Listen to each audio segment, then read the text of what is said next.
when you're on red side that it just feels kind of bad, you know, where it's like, okay, well, you just have to ban Pantheon. And so it's rough when you get one of your bans taken away. Would be a big win here for DK, looking at the standings, given that they would be 5 series ahead of their direct competitors.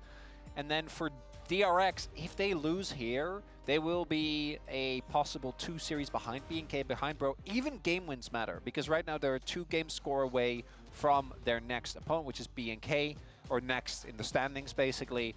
And as a reminder, and we're going to keep going back to this because we have the new format, if you are 9th, you will not be making it to play-ins. You want to be in 8th at the very least.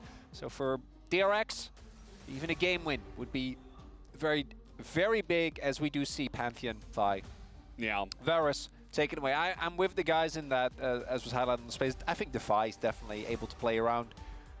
But against Lucid, he has had some really good Vi performances, and I think it works well for what DK as a team try to do as well.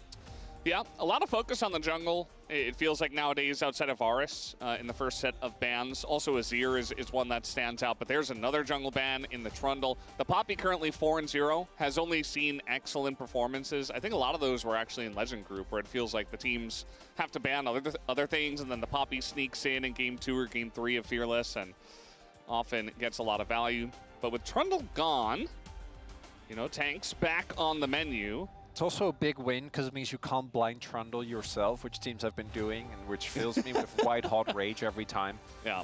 And then the enemy team like picks an 80 matchup melee. Well, they pick Wukong, yeah, you know, and then they just win.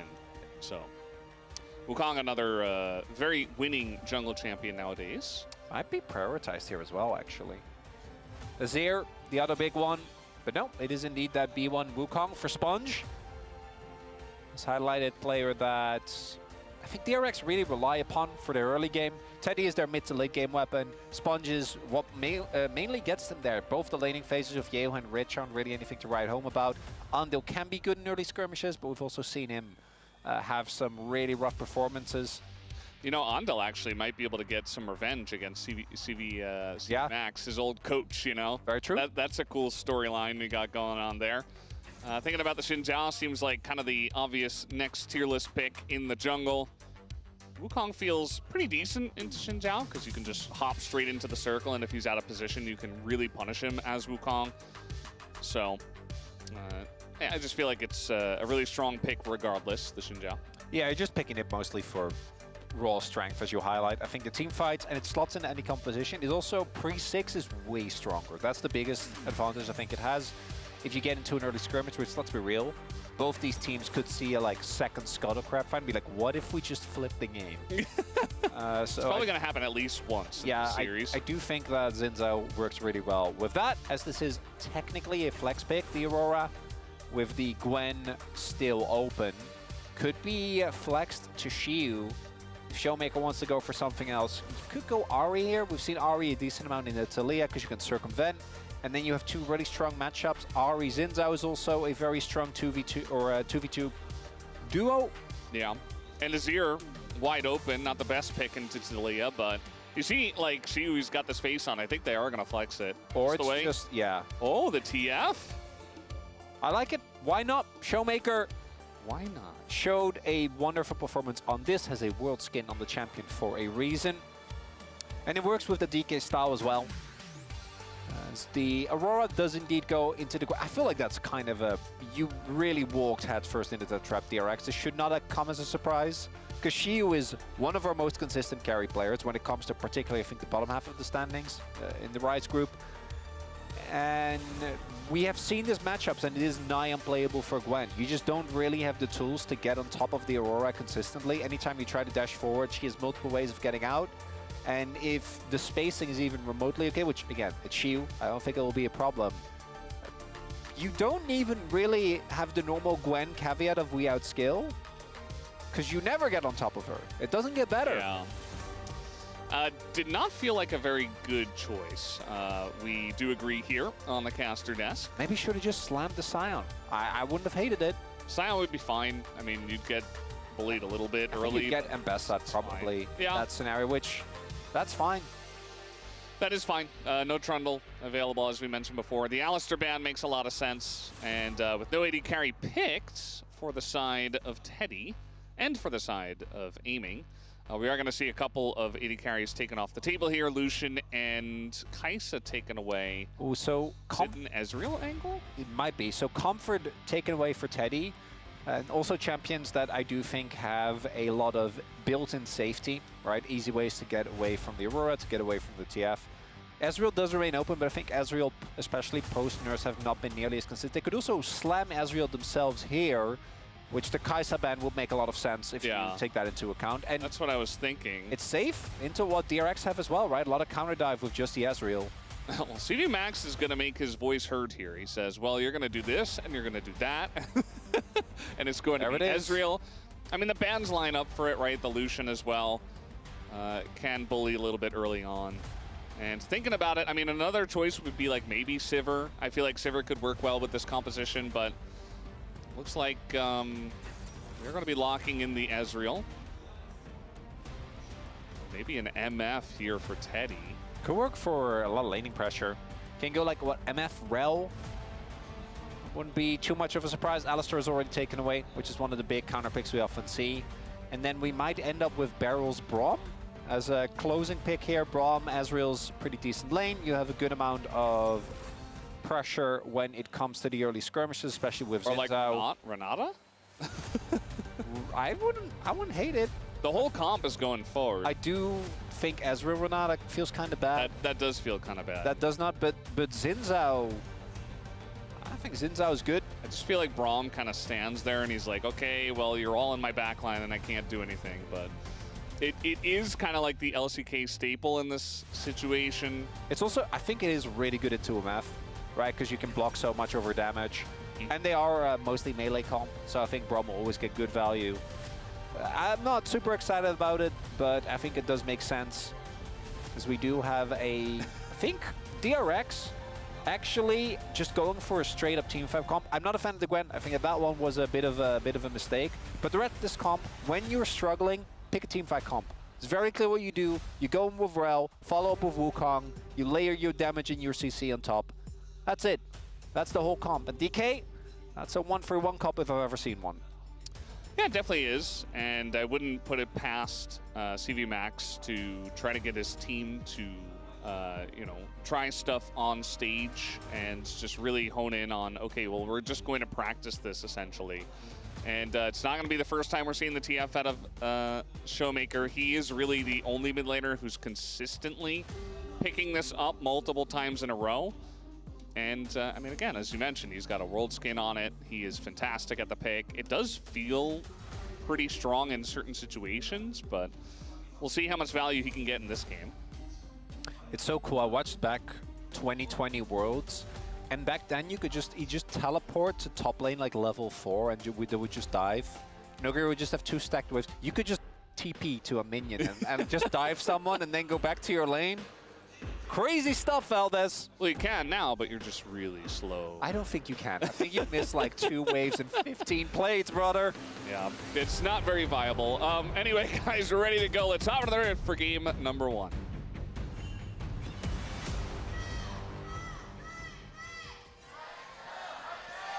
생성까지 30초 남았습니다.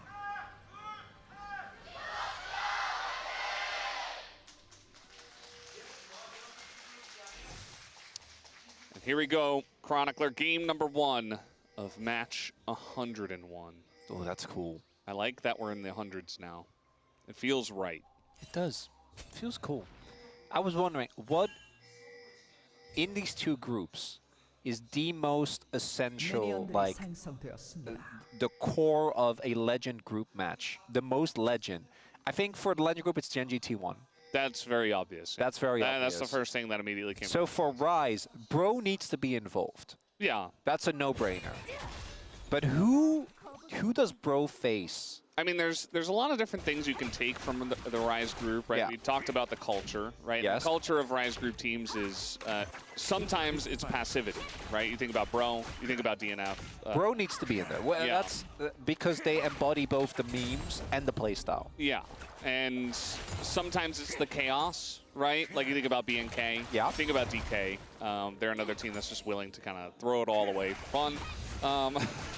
To the chagrin of Chronicler and many other fans. I don't know, it's kind of hard. Bro is definitely in there, you're right about that. I don't think DK is in there because, to be honest, like, if there could be like a certain number of, or not like a set number of teams, I would have done like 6 and 4. You know, that doesn't make any sense for a tournament, but like... even with the loss, I also think that DK Bro matches very often just end up with Bro kind of beating them. Right, and I feel like the actual gameplay between those doesn't really reach peak. I would pitch. I think it's Bro DRX. That's what I would pitch. Because I think on any given day, I don't know who's going to win that match, but I do know it'll be really funny how we get wherever we end up getting. You know, last week we did have Bro versus DRX. Well, that's what I'm saying. And the Preds were all over the place on both sides. Yeah. On the Korean side, on the global side, we were pretty much split, although I think most of us went for Bro. I went for DRX, alongside of VOD, I believe, and some others. And yeah, a couple of guys on the Korean side went for DRX as well, although, of course, they did lose. Also, Bro DRX is the game that me and Ox lost our minds on and said we needed Degon on the next time around. So maybe we can make that happen. Little opportunity here for Yehu to look for a seismic shove. Doesn't find the angle, but he's certainly doing a good job of pushing in the wave and making TF's life very difficult early on. Oh, the timing here. The timing, Yehu. Oh, that is so unfortunate. And Talia is just going to okay, seismic shove him away. There's no vision on the other side, so he knows that Sponge could easily be around, so he's not going to chase through there. I'm not going to lie, I think it could have. But at best, He you wants probably to be supremely safe. Yeah, at best you probably trade flash for flash, right? It's still a health win. Yehu is going to Lucid Prio in the lane. Lucid. Yeah, he says, well, this? there's a giant wave in top. I might as well just take this kill instead. Okay. Lucid has chosen passivity today. He said, okay, you're talking about passivity in the Rise group. I'm just not going to do anything on Xinjiao pre-6.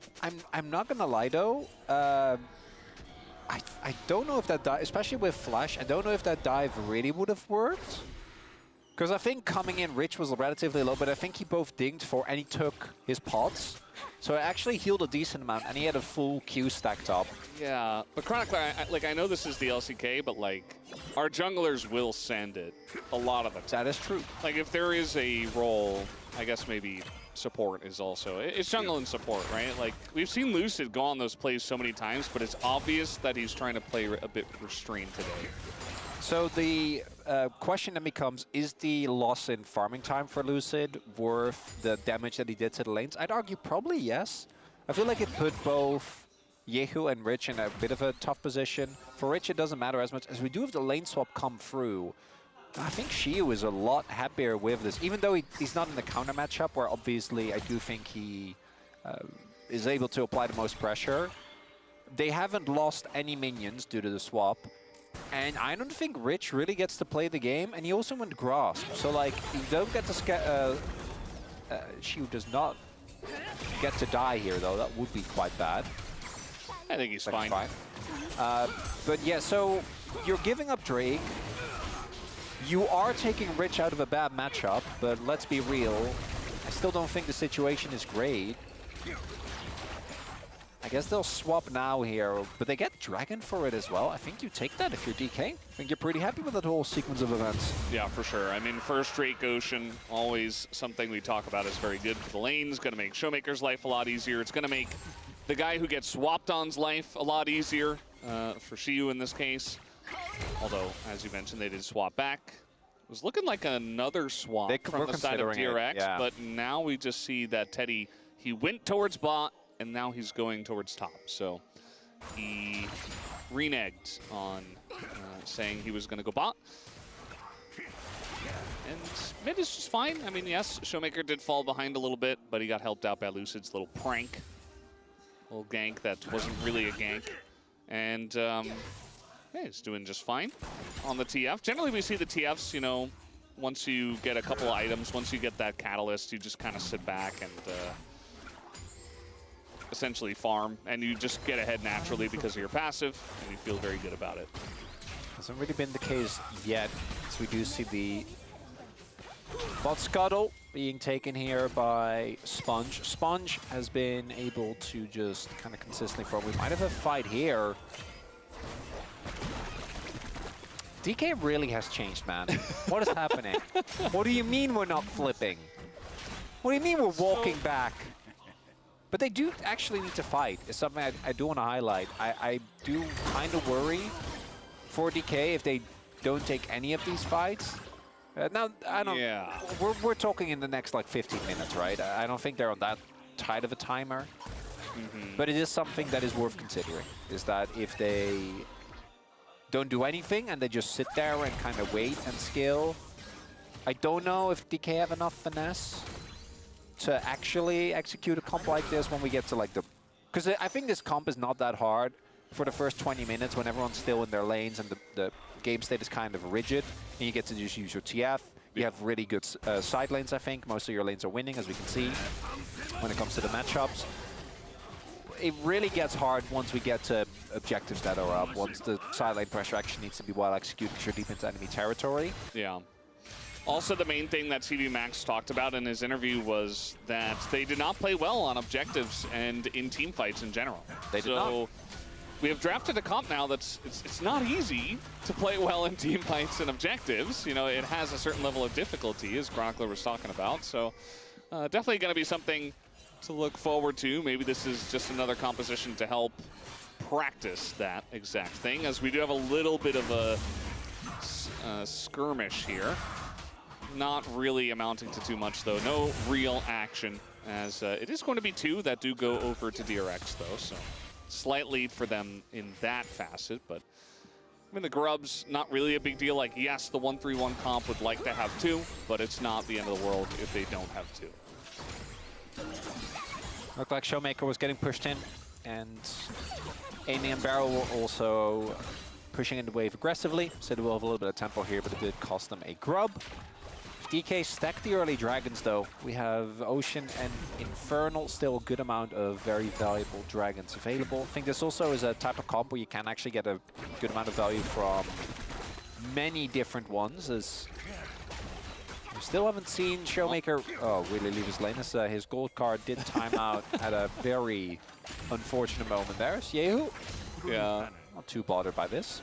He was doing a good job, you know, you want to hold it and have it keep spinning. As a little engaged here on a Lucid. Both Ondil and Sponge can get inside of his ult, and Lucid in a bit of trouble, has to flash the wall. He is going to get to safety. His team was all there, so denied action once again. But DRX did get his flash and also got the Scuttle Crowd, so not half bad for them. Kind of wonder how they're feeling about that trade once Dragon rolls around, because what this means is everyone's going to be able to still get reset in before Dragon.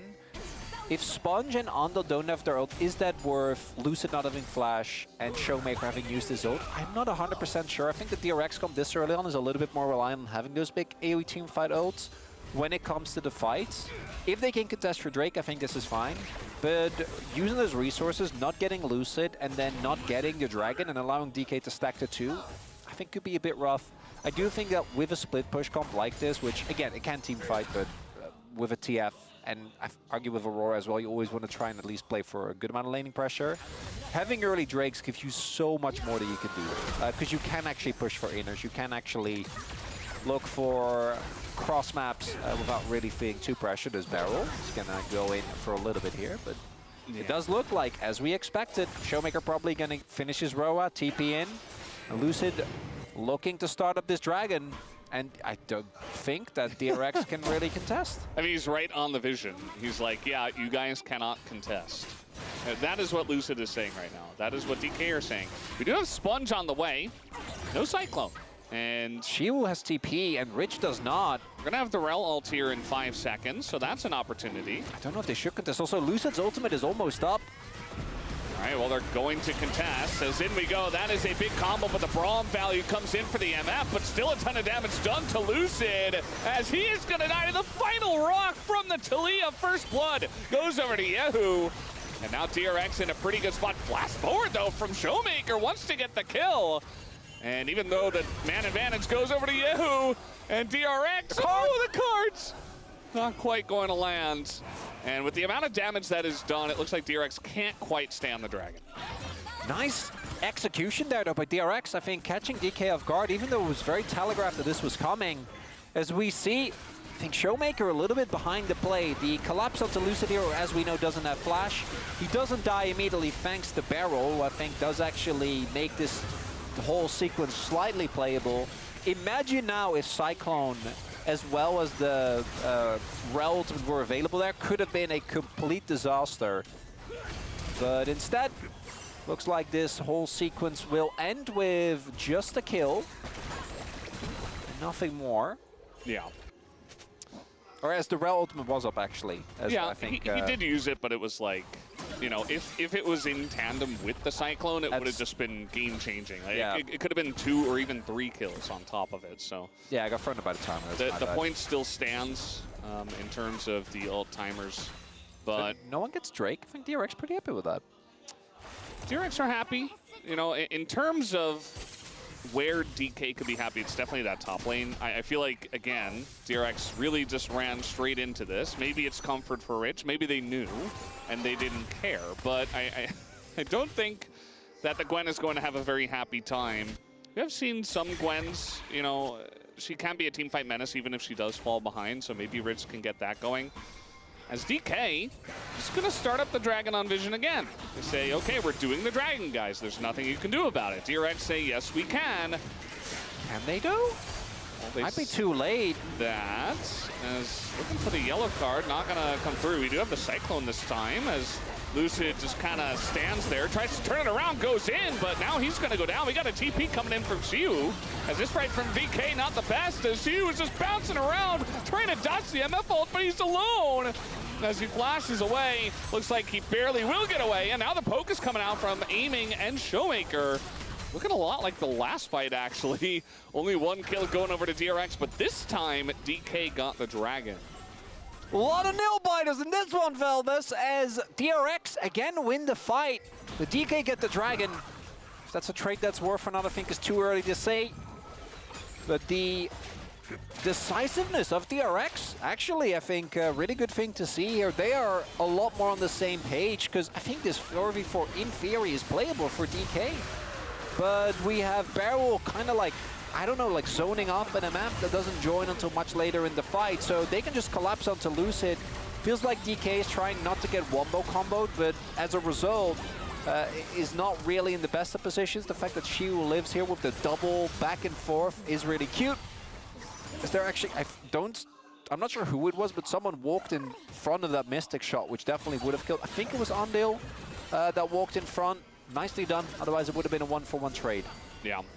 By the way, really nicely played by Teddy. He waited until Barrel used his ult, and then he used his bullet time. Like, you could tell he was waiting. It was an opportunity, and, you know, it was only like 1 guy in front of him, so maybe he was also waiting for that. But the second that the Braum ult came out, he was like, okay, bullet time immediately. Well, yeah, because last fight he did get interrupted by Barrel, so he's like, not again. Yeah. I'm gonna let him. Can't believe Xiu lived, though. Aurora is kind of silly. She is. In many different ways. I do feel like Aurora, like DK's got a good read on how early they picked Aurora. Like, they could have gone Xin Zhao, Azir, but again, Talia was up. There were a lot of things left for mid. Maybe they wanted TF, but the Aurora being picked second on red side, I think is kind of where she belongs. She's really good into a lot of top matchups. She's flexible. She does a ton of damage. In team fights, in lane, kind of just does everything. I'm a big fan, if you guys couldn't tell. And apparently, so is DK and Xiu. We do have a fight here on the Rift Heralds, maybe. Showmaker is definitely going to TP in. They're going to look for the contest here. We'll see if they actually get here in time to fight. Lucid in position, but the wall is there. Barrel's just going to block that, so another use for the Braum in this comp. Has no wall, but it is going to be smited down, and the Magnet combo with The bullet time is pretty good, but they're not going to get any kills until just now. Lucid goes down, and Xiu kind of separated from the rest of the team. Doesn't have his flash. He's going to go down. The Showmaker and Aiming once again left alone, trying to pick off the pieces, but they just cannot. 2 more kills for DRX. And the 5v5ing of DRX has looked better every single fight so far. Lucid 0 and 3, and it feels like he keeps being the sacrificial lamb with, I think DK could have fully committed to this fight, but they're not really doing so. Nice block by Barrel. But we see as Lucid goes in, they engage onto him. I feel like there's a lot of opportunity here, even with Teddy's ult, the way that it is. But it feels like the rest of the team immediately wants to back off. And DRX, they're not letting DK get away with this. Immediate collapse. Yehu is doing a great job of zoning. And the front line stays alive through it all. DK slowly falling further behind, and one more lost fight at this next dragon. Even if they do get the dragon, we're getting to the point where if you keep going for these 5-5s, you keep losing, eventually you're not going to be able to really contest any objective. Yeah. And I talked about Gwen's that get behind. She wasn't that far behind. It was only like 400 gold, and I think it was like a kill and a little bit of CS. Like, we've seen Gwens that go 0 and 3 and they come back. This Gwen is now a force to be reckoned with, 2 and 0. And we're getting a look at the damage taken graphs here. Lucid has been tanking it, and that is not a secret or surprise. He's just been kind of in the front. He's died 3 times, even as Xin Zhao. I'm not gonna lie, having as much damage taken as Braum as your Ezreal, that can't be right. I mean, I don't think there's been an opportunity either for Barrel to like run in and save him, really. Maybe in the, the second fight, maybe. Yeah, well, I think the last one again. It's not not about Barrel specifically, but it feels like DK doesn't know how to take fights with this comp. And again, for DRX, credit to them. As I said coming in, I love it when teams pick very straightforward comp. This is as easy as it gets. Ando goes in, Sponge follows up, blow up whoever they hit. And thus far it's been working great. As now they should be able to get Prio here in mid and set up for a dragon. Denying Soul Point would be really big if Mountain Soul goes over to DK, but right now it looks like instead they're going to look for the cross map. Punish on Rich with this TF, who by the way also 0-0-0 in the game thus far. Bit of zoning there, not sure about that. A lot of circles down here, and I think Rich is going to get the worst end of the circles. A lot of needles do go in, though. Another gold card, finally, and a bit of burst damage here from Xiu gets the job done. Showmaker now can sit here, but this Drake is going to go over to DRX at least. But DK should be able to catch up a bit in gold. Turret going down will be nice here. I do think that was a good call from DK, but normally this point is supposed to be where you're already a good amount of gold up, and that's where you cash in the fact that you have a dragon advantage. You will not be getting the early soul point. It's DRX with that. Now, Mountain Drake to them, and if they get Mountain Drake, I mean, I don't really need to highlight that the TF and Ezreal comp isn't really gonna cope as nicely done here. Just a classic TF roam towards top side. Yeah. Bit of a bait too, you know, like Xiu just kind of ran at him, and Rich looks for the trade, and means he was slightly farther ahead, which at the very end of this kill you can see might have made the difference if he wasn't just a little bit farther ahead. Nice try from Rich, but that is a shutdown that did go over to the Aurora.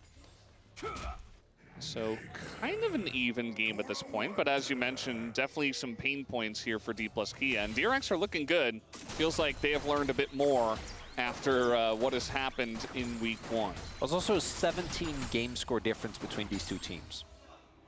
Right, and DK have been known as a somewhat of a game 1 demon in a best of 3 team, which we're not really seeing here. Maybe, you know, they went too much the other way.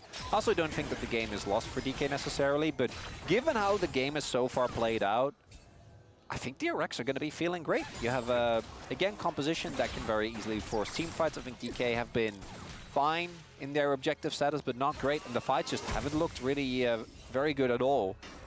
There's a lot of threats on DRX their side. You can really not go too hard in on any of the members, because even though he's behind, Yehu's going to be able to still have a big impact in the fights. Obviously, Sponge been able to pick up a good amount of gold with the assists. Is pretty substantially behind in farm, though, which I do think is interesting. Lucid been farming up a storm, at least. Yeah. I feel like Sponge, when he gets ahead, he oftentimes just looks to start fights, whereas if he gets behind, he just kind of sits in the jungle, kind of like what Lucid is doing. So maybe Sponge has just been a little bit more proactive in terms of looking for opportunities, and that's why he's fallen behind there. But it's kind of funny to see the guy who's 0-3 actually be ahead on gold. Yeah. That is the power of farming, my solo queue friends. You don't have to fight all the time, even though that's a lot more fun. But yeah, I feel like DK, if they get into a position where they can actually start fights on their terms and like begin to control the map with this composition and control vision, like they should be okay, but they also have great poke, which they have not used at all. We do have the 2 item spikes being hit across the board, right? Showmaker, Yehu, Teddy, and aiming, all sitting on those. Could be big for this upcoming fight. No, not really going to do the Otacon. Oh, no. No. Just kind of looking at it menacingly with the clone. So really not committing a Sponge. There's some of that poke. Just a true shot barrage into Ondil. He doesn't seem to care all too much.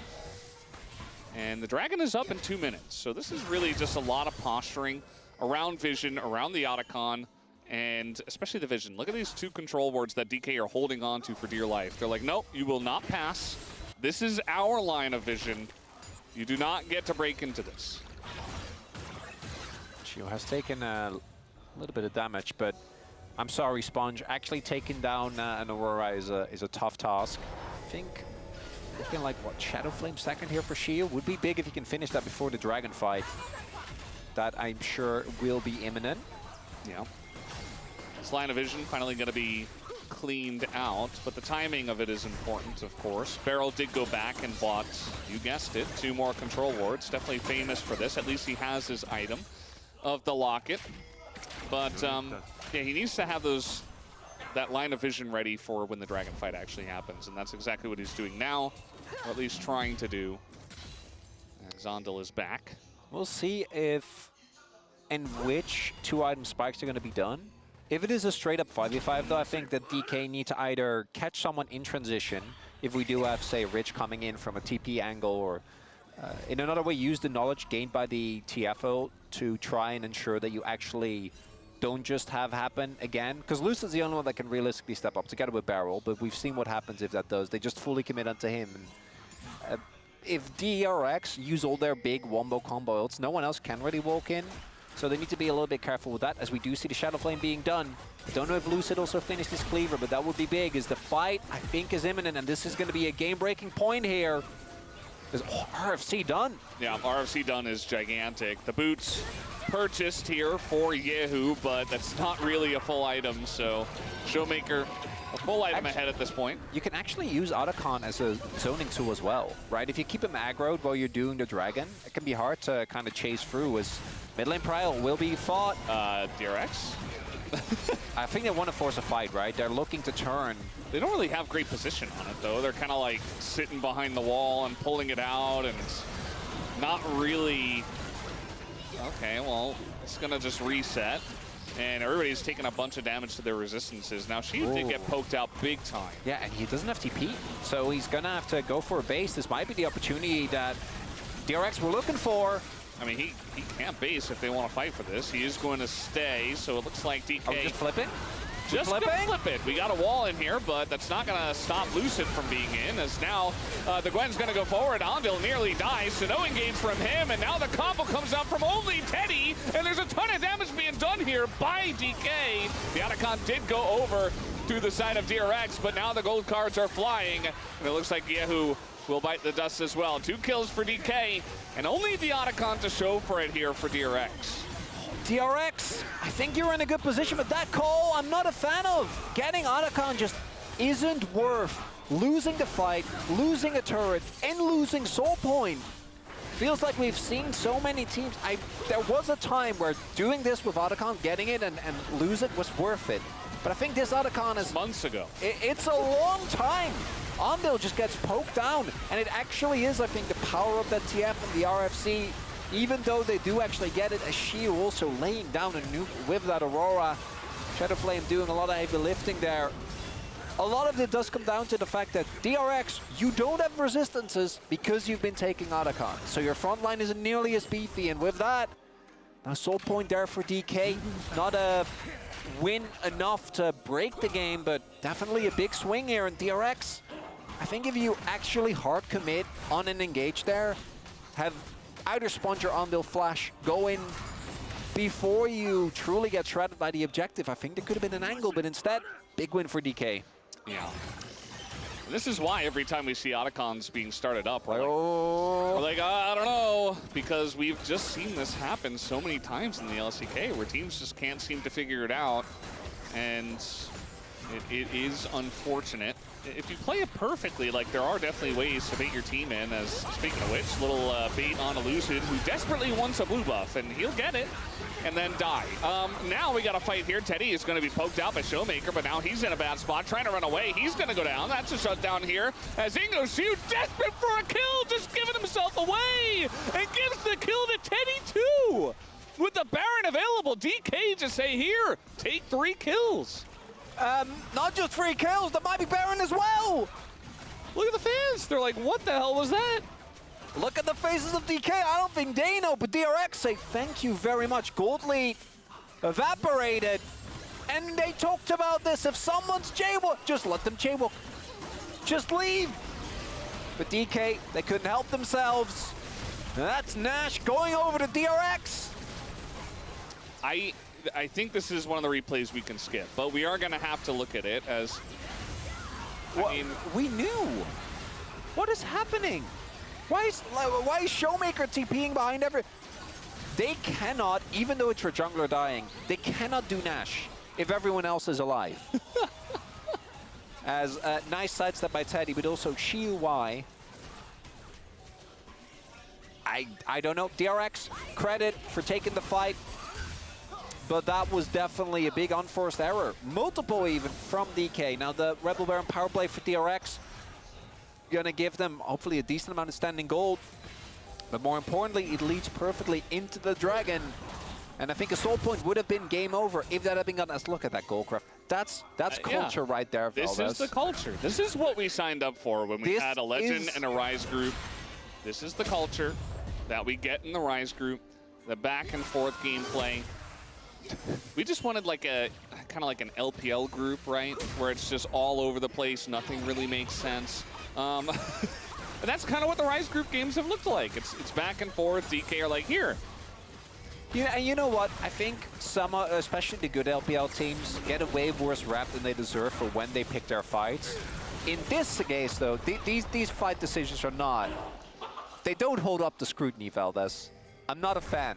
Yeah. But it does make for some very funny gameplay. As now, one thing I'm curious about now is what the coach cam is going to look like after this game for DK. Win or lose, because I don't think it matters.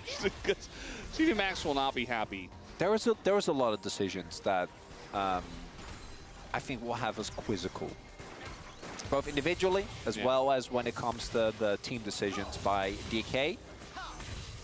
Void stuff now done, i.e. for Teddy as well. Free item spike starting to get hit. Obviously Showmaker ahead of the curve being TF, but if your only gold lead is on a TF, I don't really think you're feeling too good. Now, I do also not really trust DRX their decision making, so I wouldn't be surprised if they somehow end up, I don't know, walking into the jungle by themselves and just getting... We've seen DRX do some very quick, but I think they're very favored now because you are up in gold with the stronger team fight comp, and you're about to deny DK. Hopefully, that's open. Now, DK should not be allowed to control this river.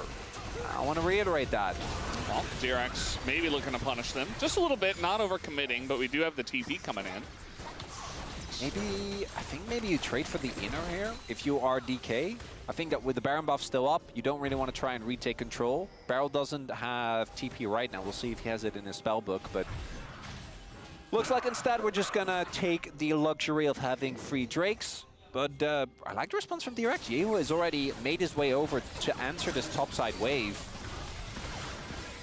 Yeah. Not really an opportunity. Showmaker does have ult. Do much, and we have TP coming in now, just in case. DRX want to fight. There's the engage. They're going to find two. It's the front line, but a bunch of damage goes down. The first to go down, though, is Andil. Shiu in the front line just gets ripped to shreds. But down will go Sponge. Goes a little bit too far ahead of his team there. Still, Dragon is taken by DRX, and there's not much on the map for DK to get at this point, even after that win. Nice response from DK, but still a big win for DRX, right? Denying the Dragon.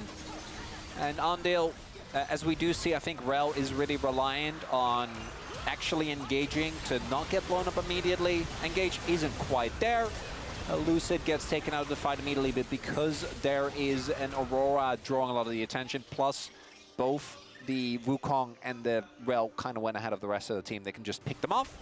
But there isn't an objective up, so I don't think DRX are really paying any other price for this, except for a decent amount of vision control that DK will get. And we just continue in this beautiful first game, Valdez. Yeah, I'm feeling very cultured right now.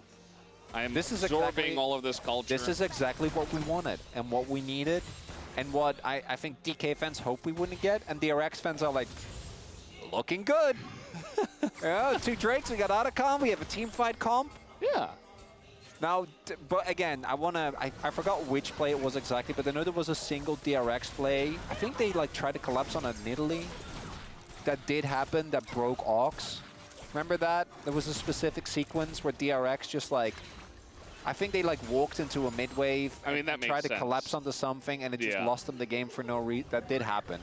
And I don't want that. You know, I want this to be an earned win for either team. And I think thus far DRX have done more to make me believe that they can kill the opponent Nexus as a possible collapse. Yeah, I mean, this is the possibility you get with the TF. Lucid, though, taking a bunch of damage himself. There's the knockback.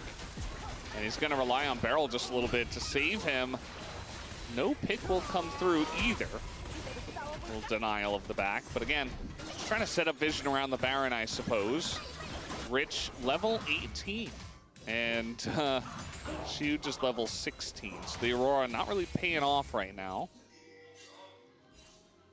Now, I think the performance of, as you highlight, I think Aurora is really strong, but she does also feel like the type of champion where there is a pretty thin line. It kind of reminds me of Akali in a way, where like you can do some really cool stuff, or you can just like kind of hop around and not really do anything. Right? And I think with Aurora, it's mitigated a little bit because the damage on her ult is very consistent if you get onto backline. But thus far, I would expect Shiu to have had a bigger impact, and it's instead Rich scaling nicely as I think DRX, this is a fine call. If you commit the other way, and if you make sure that you don't actually take a fight in the small and close spaces, there's the flank.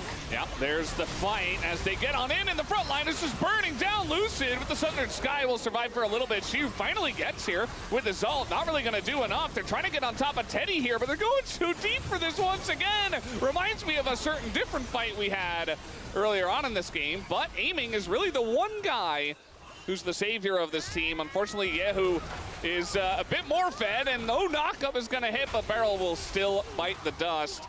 Bit of damage from Aiming, but Yehu kind of holds on to the play, and they'll look at Baron again. Showmaker is going to TP in with Death Cap done. Aiming.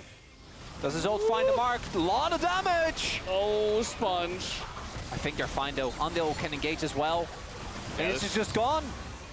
See the ult to the top side, the Destiny not going to work for Showmaker, and that is just a full Baron over to DRX. And it just feels like they're so far ahead now. They still have the Otacon, and it's only a TF who has the gold lead still. And it's another instance where it just feels disjointed. They go and for what, 3-4 ultimates into Lucid. He ends up going down because he goes in too early. If she was there as that happens, he might be cooked. Teddy doing a wonderful job. Actually dealing with 2 people right away because both the Aurora and the TF were gunning for him. And just walks it off. And then Yehu actually really like this play here because that looks like it might be really troll, but it ends up actually, I think, winning the fight, right? If you don't kill that, maybe Barrel can make his way back.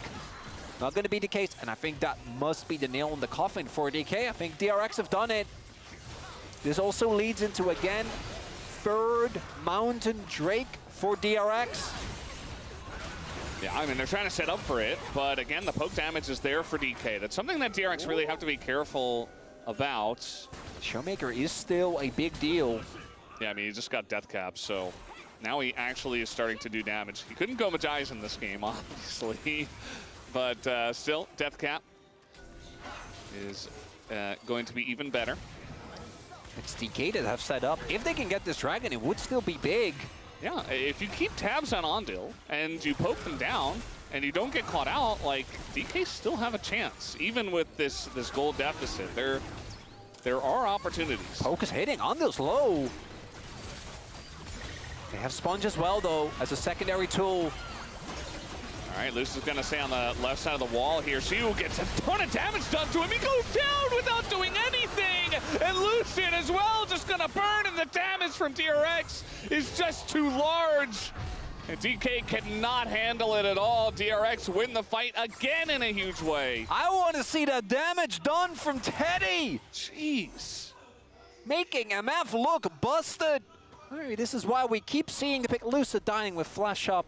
Ultimate available as well. Shiu has Aurora getting blown up before anything can be done. And DRX kind of knew with how the team fight started out, but looks like they are going to bring down the Nexus here in game number 1. Maybe not now. I don't know. It's DRX. They might be like, no. We're Honestly, yeah. not risking it. It is a bit risky. I think with the wave clear of TF and Ezreal and the poke, you got to be careful. So I want to see again what happens here exactly. How did you die so fast? Yeah, Oh. it's very straightforward. Just No. yeah, not the casted performance his you're ult, looking for. And then it Barrel disappeared. tries his best. But it really is just Teddy with one beautiful ult. I don't know, because I know Barrel, I think, tried to cancel it again. I don't know if he missed or if he was out of range. Yeah, that's definitely a fight that I would like to watch like 3 or 4 times. Yes. That's one that I would like to be on the space for and be like, huh, how did that happen exactly? But we're only going to get to see it a couple of times. But yeah, I mean, the damage, like, they just really don't have a good answer for Teddy. Like, they've tried to dive him. It hasn't worked. They've tried to poke. Even if it hits Teddy, he has BT, and it hasn't been hitting Teddy. Well, there's also the level 18, almost 4-item Gwen, Yeah. which is a big problem. There are other big problems. The Talia. There is a lot. Well, yes, he's behind, but that's just because of TF. And he's about to hit full build as well, so... Yeah, there is a certain symmetry in the fact that this game it feels like Showmaker is the only one kind of. I think Aiming's doing a good job as well. It's just Ezreal, so I feel like it's really just Aiming. Like Showmaker has had some big whoopsies, and yeah, I'm more so comparing him to the rest of the team. yeah, it's been rough. And DRX, they came in here with a very good plan. I said it earlier, it feels like they have learned more from last week than DK have. Yeah. And as mentioned, all we want to see now from DRX is them close it out nice and clean. Don't take any crazy risks. You can play for the Dragon Soul if you want that. You know, that's up in 2 minutes. Could be a good angle. I don't think DK have the items to really match. Oh. Trying to collapse here on a Rich. Just going to get inside the mist as Rich turns on a Showmaker. He's like, you want to go, buddy? Let's go. Showmaker says, never mind, I'm going to flash away. He's still a stopwatch! Yeah, he's still a stopwatch. Didn't even use it! Oh, he's just chilling. I mean, I love that response as well from Yahoo to just immediately wall it. He's like, okay, you want to fight? It's a 2v1. Because Showmaker was very far ahead of his team. Well, it's also Gwen. Yeah. Well, I get it. You know, you have to look for someone. Rich is the only one that is actually maybe a target, but there's good lane assignment as well from DRX because, again, if they are collapsing onto Gwen, it's going to take a while. He has, not Banshees, but the component. Also, he has Stopwatch. Also, it is Gwen. So at worst, you probably take someone and you stall for a good amount of time that really need to respect. And... oh, Showmaker, he doesn't have flash! And he's going to try to run with heal, and it will be successful. But, yeah, it's kind of clutching at straws right now for Showmaker trying to find an angle with no vision. And DRX, they say, okay, we can just do the same thing. Like, their last Baron setup was excellent. They're so consistent. I actually really like it. Multi-pronged approach attempted here, but I don't know if that's going to be enough. All right, they're trying to engage on a Braum. That's probably not a good idea. Flash. for DRX, I feel like just go on the Baron and turn. You could do it, except you're much farther ahead now, and you have 3 Mountain Drakes. I guess they don't want to take a big chance because Mountain Drake is coming up, and that's more important at this point. I also do think that the one way you maybe somehow lose this game is if you, like, trade Baron. Oh, that doesn't really do too much. If you trade Baron for Soul, I do think Soul is still crazy. It feels like both teams don't want Soul. Okay, just gonna go for the Baron then. And the timing of this is 10 seconds before the Drake is even around. And there's the turn, finally comes through, and Lucid pops like a balloon, just gone.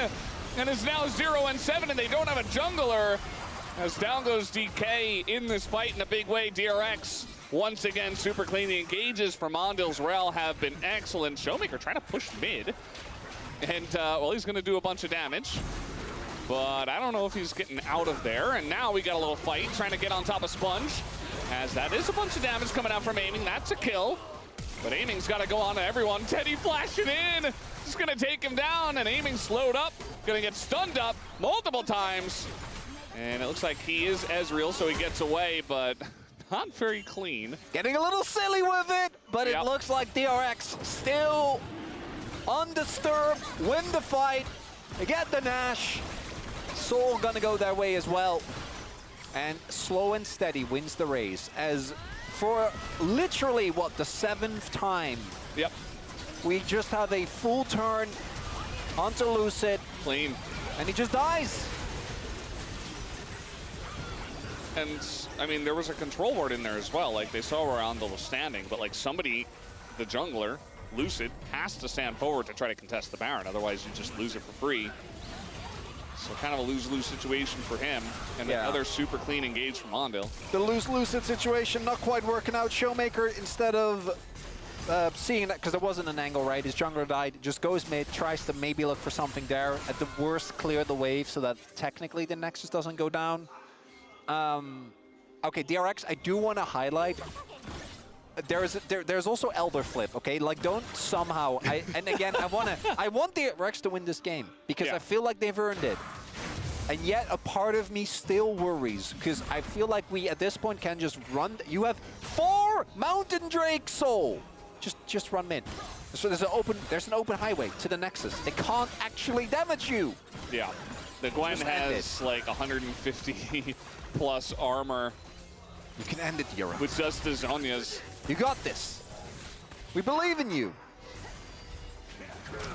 I just want to see some more DRX player stats, but now we're just we're hovering on barrel at the moment. It does look like with this Baron, very nice shove once again. Spit a poke here from Yehu, and now a wall to come down. And essentially just get the free turret.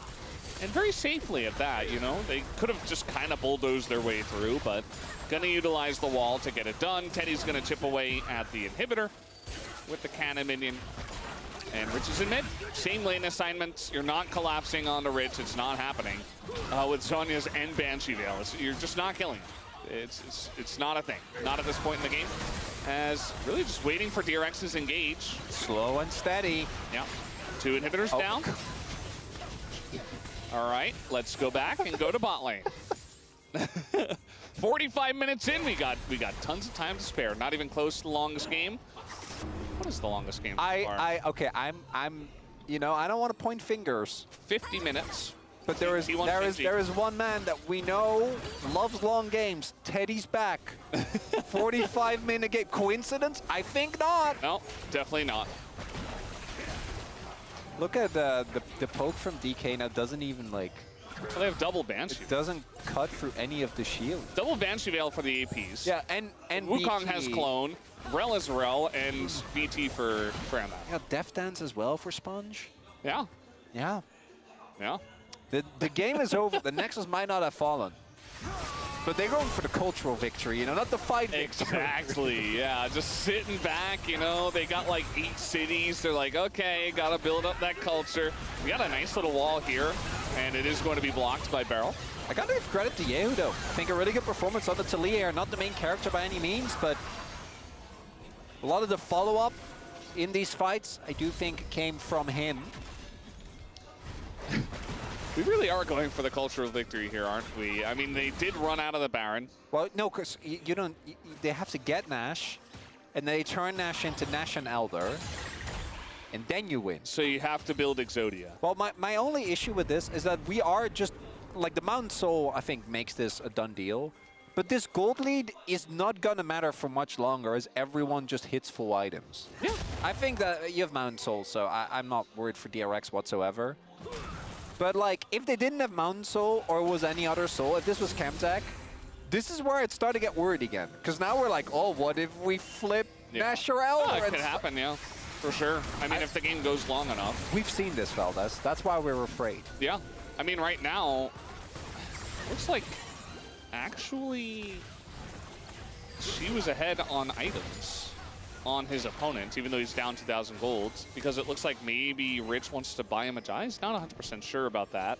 You have double super waves as well. They're going to get Nash, then they're going to get Elder, then they're going to... But first, they're going to play really safe and clean. They're going to deny all the vision. There is also something to be said to really crush your opponent in that there. Just let them stew in their loss. You know, just drag it out for 10 more minutes, give them hope, and then smack them down again. Might as well. You're going to get the 2-0 anyway. I mean, the way the teams are playing right now. Like, yeah, well, I wouldn't be surprised. No. I'm not a... We don't game one Andy one way or another, Valdez. Yeah, that is true. This is a very cultural situation we're in. You know when they have like past results are by no means a guarantee for the future. That's how I feel about except in the case of curses, in which it absolutely is. Well, I would say that, but this is a whole different discussion. Okay, what about this attempt? Okay, this Baron is gone. Well, they see it leaving. Okay. Showmaker is pushing bot, but smartly, Rich is already there. So what is the counterpunch, DK? Is it try and hope that they flip Elder, which they won't because they have 2 open inhibs, so they should just run... They're doing it! They're just running top. They're doing it! Wow. Oh. You gotta get both waves. Well... Okay, Andel's backing here. Again, if there's someone who's going to be able to buy stuff, no, we're going for Elder. Okay, I really don't think we should go. We should not go for Elder. That is literally the only way. What if we just flipped Elder? No. But they're not going to lose the game. They're too far ahead. But the only way, conceivably, you lose this game is if somehow, by some miracle, Lucid doesn't immediately die and steals Elder. All right, a little fake engage on a barrel. Okay, barrel's half health, and the shields are all still up.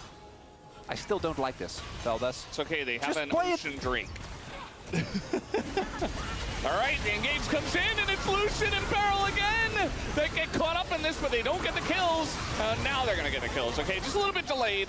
And I think the power level of DRX right now is just overwhelming.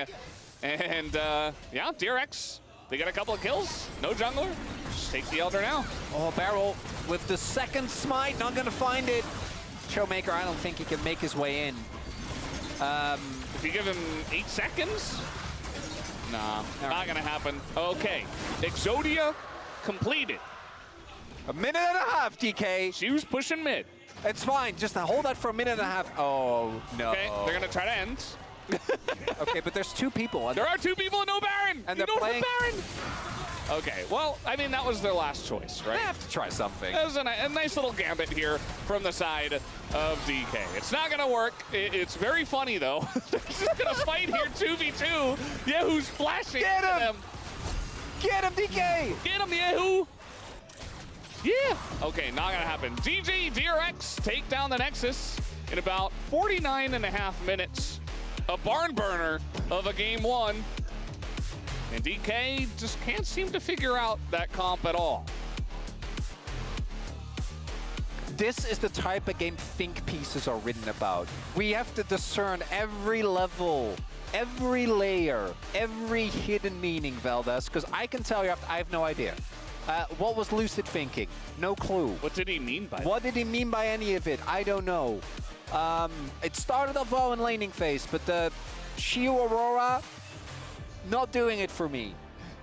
Aiming, nice attempt. No notes. Like aiming. Aiming was there. I'm so sorry. He almost did the most damage of the game. Like he was fine, but he was also Ezreal while his team got engaged on. The biggest difference to me and I think it's even telegraphed by these damage graphs, is DRX was a team, and DK just wasn't. So many of these plays early on just felt completely mistimed, miscommunicated. It took him 50 minutes, but DRX got it done. Now I just want to see it again. I want to see another engaged comp where everybody's going in at the same time and they don't have Xinjiang this time. You know, I feel like there's another way for DRX to actually get the 2-0. I'm a bit excited for them right now. We'll see if they can do it after the break. We'll be right back.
때리니까 그냥 둘 다 갔다 와도 돼. 뒤 막아봐, 뒤 막아봐. 같이 막기만 하자. 나 이제 없어. 둘이 막잖아. 막았어. 이제 여차하면 없어. 집 끊어줘. 막았어. 밀어낼게. 죽여, 벌레. 나 공 없어. 나 타워 쳐야 돼. 끝낼 수 있지? 끝났어. 공 8초. 우리 게임을 했네. 얘네가 좀 잘못했나 보다. 근데 우리가 초반에 잘했어. 좀더 과감해. In specifically the LCK Cup results, but still the drop-off is kind of remarkable. We'll see if they're able to bounce back. We've seen CV Maxim spiral like this before, and we were talking about Ondil. That last game, he popped off in a big way. We'll see if the bounce back can be found. Maybe a reverse game 1 Andy situation for DK, if they can bring us to a game number 3. But they are going to be on the red side for that one if it does come to that. But first, see if they can bounce back in this game number 2. Yeah, it's definitely a good question to see what we're going to look at. Another ban on the Poppy, not allowing them to have that. Again, I said it during game 1, just get more engaged for Ondil. He's locked in today, and just draft engage. They're going to take away Nocturne. Orianna Nocturne could be very difficult to deal with, so not a bad idea.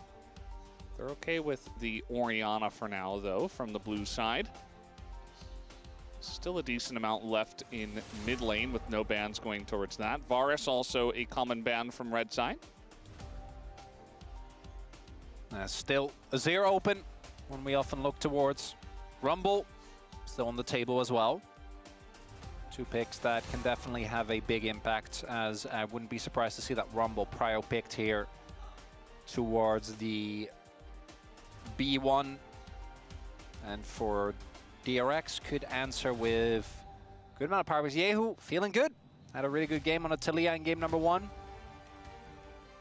Able to consistently follow up, but yeah, I think main character in the last game was Ondil on the rel. His engages made a big difference, and then Teddy obviously showing us a really mean MF performances. Lucid Vi going to get banned away here. Yep. That's the PvP they were talking about in the pre-show, Pantheon Varus Vi. Red side bans, just classic for DRX. You don't have to do that nowadays. Really, Pantheon's the only one that's perma-banned and has been in every single game. Azir first pick for Showmaker. Not a big surprise in terms of tier list, especially with Talia gone. But also Showmaker hasn't been our best Azir that we've had so far in the LCK. No, the first place on that list has fluctuated a lot, but it's Chovy, BDD, and Faker are the big three. Zeka had a period where he was there. I'll say Chovy is a pretty clear favorite. Right now, yeah. But I mean, in different eras of the game, right? Like Sure, over the last couple of years, I think those three are the. Come on. I thought you were saying like for right now, those are three. No. That is just Chovy. Yeah. Although I mean, like the game where he just kept going in for every single shuffle was mostly funny, not necessarily as consistent. Because this is a 1-2 we've seen a lot of. The Azir combined with the Skarner, you're able to slam them into the wall. A lot of team fighting power. Lucid does not look happy. No. He's got some thoughts about this pick. And I mean, Skarner's definitely not a Lucid pick. Like when I think of Lucid, I don't think of Skarner for sure, but it's definitely still a strong duo alongside of the Azir. Tons of team fight control. It's going to be Ornn. Are we just fully defaulting the other way? Ornn we have seen a lot into the Rumble, post-Koenig Rooker, and you actually do have a really good matchup into him. Just got to try and stay alive early on. That is pure comfort for Shiu, who did not look that hot on the Aurora.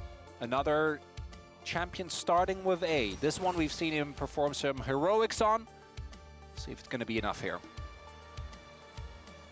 And Bessa definitely kind of goes against what we were expecting, but as you mentioned, definitely in Shiu's wheelhouse.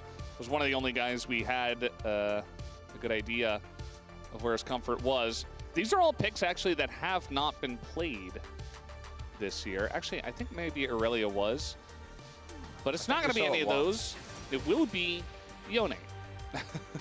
Ooh, and the execution of this top side is a bit iffy, but it is crazy good, right? You have the Yone Rumble combo. That one we see a lot because you can layer the ults. We have the Sejuani with the Yone as well, which obviously have a really easy way of stacking and can set up for each other very nicely. Then Sejuani, just any CC is really good with Rumble. This is a type of comp that can fall flat, but after that last game, I think DRX clearly very much on the same page. I just want to see what Ondal's playing. Like, for me, I'm like, if he's on Engage, if he's got something that he can do work with. He's vibing as well. Like, if they give him Alistar, I think that's a big no-no, you know? What is he going to ban in his spot? A lot of smiles on the side of DRX. Obviously very happy after that first game win. I wouldn't mind a Renata ban. Gonna be Alistar instead. I mean, Alistar definitely could provide even more frontline and disengage, but I feel like you could have just picked it yourself, but yeah. Yeah, you can slam Naut on 4, right? Yeah. Just Nautilus said Braum is already taken away. You do walk even more into the Renata, but it does feel with the Varus ban the way. A lot of the other common pairings we see with Renata aren't quite as in vogue right now. Kalista obviously has been on the struggle bus for a while now. I feel like Alistar's also better into stuff like Skarner, Azir. Like, if you get yourself deep, you can survive. So I feel like they really should have just slammed it, but not even going to pick Frondel just yet. Or are we? Nico, one of the few supports that can both play a strong laning phase, but also provide an additional form of engage. I don't think that they really need like more pure hard engage when you're ready to Sejuani and the Yone. So I think that Nico works well with that. Yeah, it's fine. And if they were expecting Renata, not happening anymore. Now it's like, well, you really don't want to play Renata into this Nico. Gonna barrel Bard? Is that where we're looking? Jhin is banned away. Can go Sivir Bard here? Could see it. Sivir is the type of champion that... Oh. Sivir Karma. Barrel Karma. It is, I think, a matchup that can actually punish the Nico, because you don't need to get close to her, right? The chance of getting rooted is a lot lower, and she has a lot of damage. This comp from DRX is disgusting, by the way. Yeah, I think you look at the D+ comp, and I think it's fine. You know, speed up for Skarner is nice, but... Late game is excellent, sure. Mid game is not it. And then for DRX, I don't even think that this comp falls off late game, right? Because there is so much upfront burst you have available.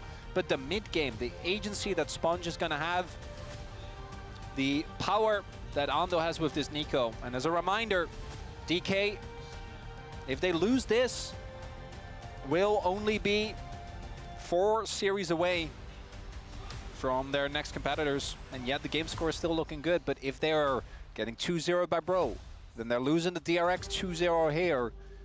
Could be something that very quickly... Oh my god! Wait!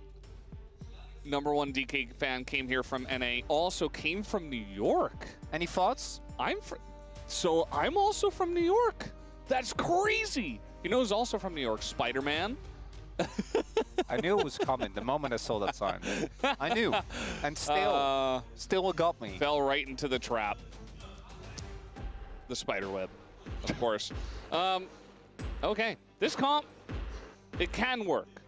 It has win conditions, but this comp, this is the enemy team comp. And they're good at any stage of the game. We'll see how it goes, though, if DRX can make it work again in game number 2.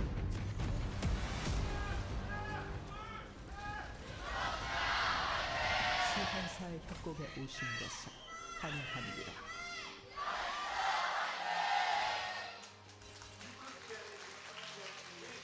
미니언 생성까지 Actually, thank you for the correction, Valdez. They lost last week. They lost 2-1. The 2-0 to Bro loss for DK was in the final week of round 2. Just looking at this setup, no surprises here. I think when it comes to the Did you see the Nico Corki? It was like so pink and sparkly. Have you seen? Why can't we have that as a skin? Have you seen the new Corki skin, by the way? I saw the announcement. I don't think I didn't take like a close look. Toy block Corki. It sounds like one that I would like. There is also, I'm very serious about this. This is one that casters everywhere are going to enjoy. Bowling Lilia. Yeah. I mean, that one, that should have been like on release. Why had it not been here before? Yeah, I'm like, that's late, honestly. You know, I'm a little bit disappointed Boo. rather than excited. Come on. I'm happy. I love those skins. Especially because I feel like every single caster calls it the bowling ball. Yes. I don't know what else you would really call it.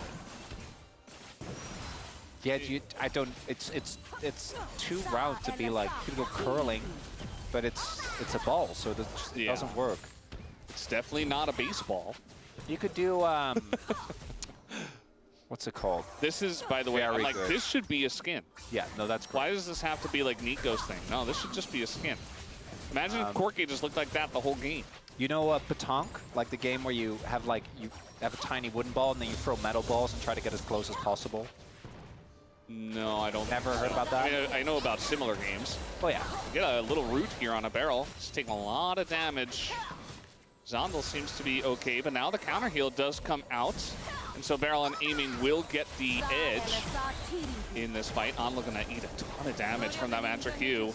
Keep trading, but I don't know about that one, Teddy. It's Showmaker. Uh-oh, early gank here, Showmaker. He is going to flash, but you're really not going to get away from this until the Skarner shows up. Lucid there right on time to save his mid laner.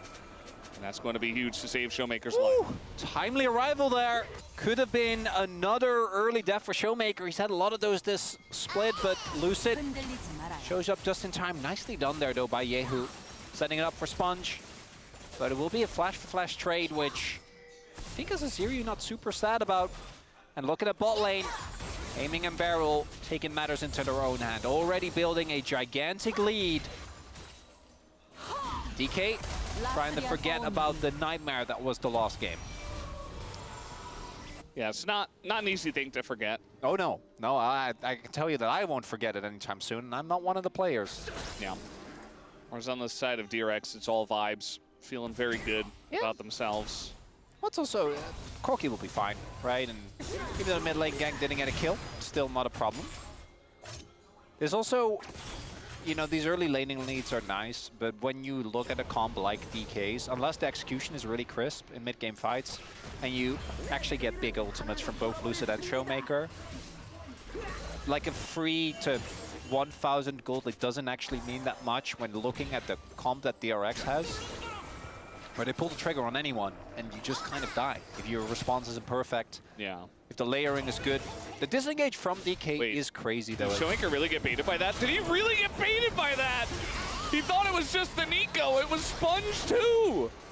And as Onde leaves, Sponge swings in, stops the dash away from the Azir, and ends Showmaker's look at the laning faces. phase. Faces on DK. Showmaker ends up going down. without TP, by the way. So this is going to be a very big lead here for Yale. This has been a big issue for DK. Showmaker, a lot of laning deaths, I think, particularly thus far in the start of this split. We're behind a decent amount as we take a look. Showmaker's like, oh, okay, you're leaving. Steps right into the Yone. So nicely done by Sponge as well. Right, just gets the cancel. Lucid is there, but what is he gonna do? Now remember down. Sponge making his early impact now. 2 ganks, 1 thwarted, second one successful. Yep, that's what you gotta do. Get those summoners out, get that pressure on, follow up, and nearly kill Ondel apparently as well. On top of that, Sponge is here, but he doesn't have a mid laner. And this isn't going to stop any dashes. Oh, the bounce. Oh, boy. This bottom lane is kind of getting ran by the side of DK, and so they're just going to swap. Rich is going bot with this TP. Yehu TPing mid as well. As a, I don't know what that was, Shield. That was a lot of minions that didn't need to let go. But will be making his way down. They will be able to answer. I don't think they're really going to miss anything here, so that's nice at least. And they will keep their TP available. We'll see if they can use that maybe for an ejector setup down the line. As we have Ondel again running towards mid. See if he actually goes mid or if he does just like Barrel. Looks like he's just pathing up towards the top side. Early Hex Drinker here for Shield. Just into Rich. Early stats feel very nice, and this type of extra resistance, extra all-in potential, I think are always nice on the Ambessa. Is Ondel. Ooh, nice sidestep, but Ondel's still fine. Yeah. The leash not long enough, which is generally pretty safe. You don't want your leash to be too long. And we are seeing why Nico does not have the best time in this matchup. yeah, I mean, the karma's just so fast, you just dodge every single route, and then you always trade up. You always trade better. So Nico doesn't get nearly as much pressure. He's got to deal with shields and taking more damage. So it's a rough time. It is. And the Sivir's very good in the Corki as well. Can just dodge a lot of his poke damage. Unless it's like an all-in, which you're not really taking into karma. So it's going to be Teddy falling behind.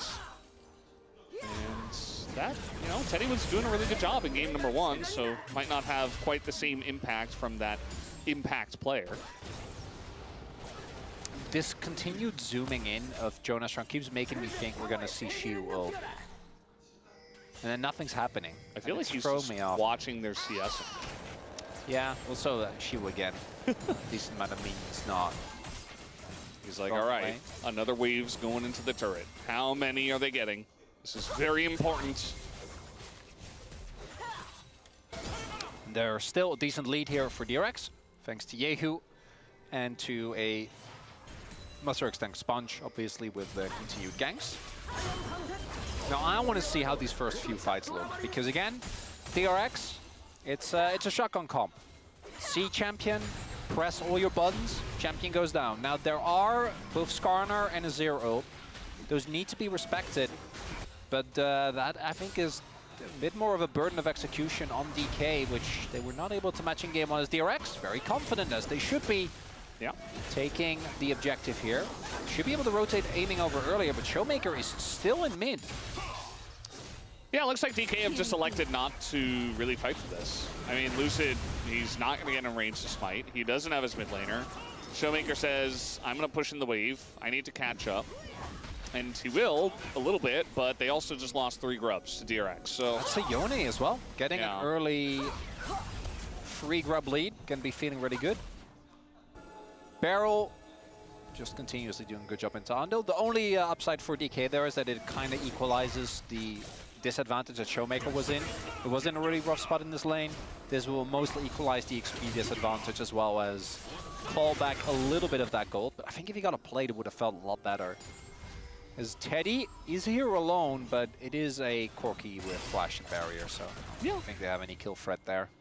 He doesn't trade well, but he also is not, he's not going to be killed. He doesn't die well. He's not, exactly. That's exactly what I was trying to say. Chronicler just gets me. He just understands me.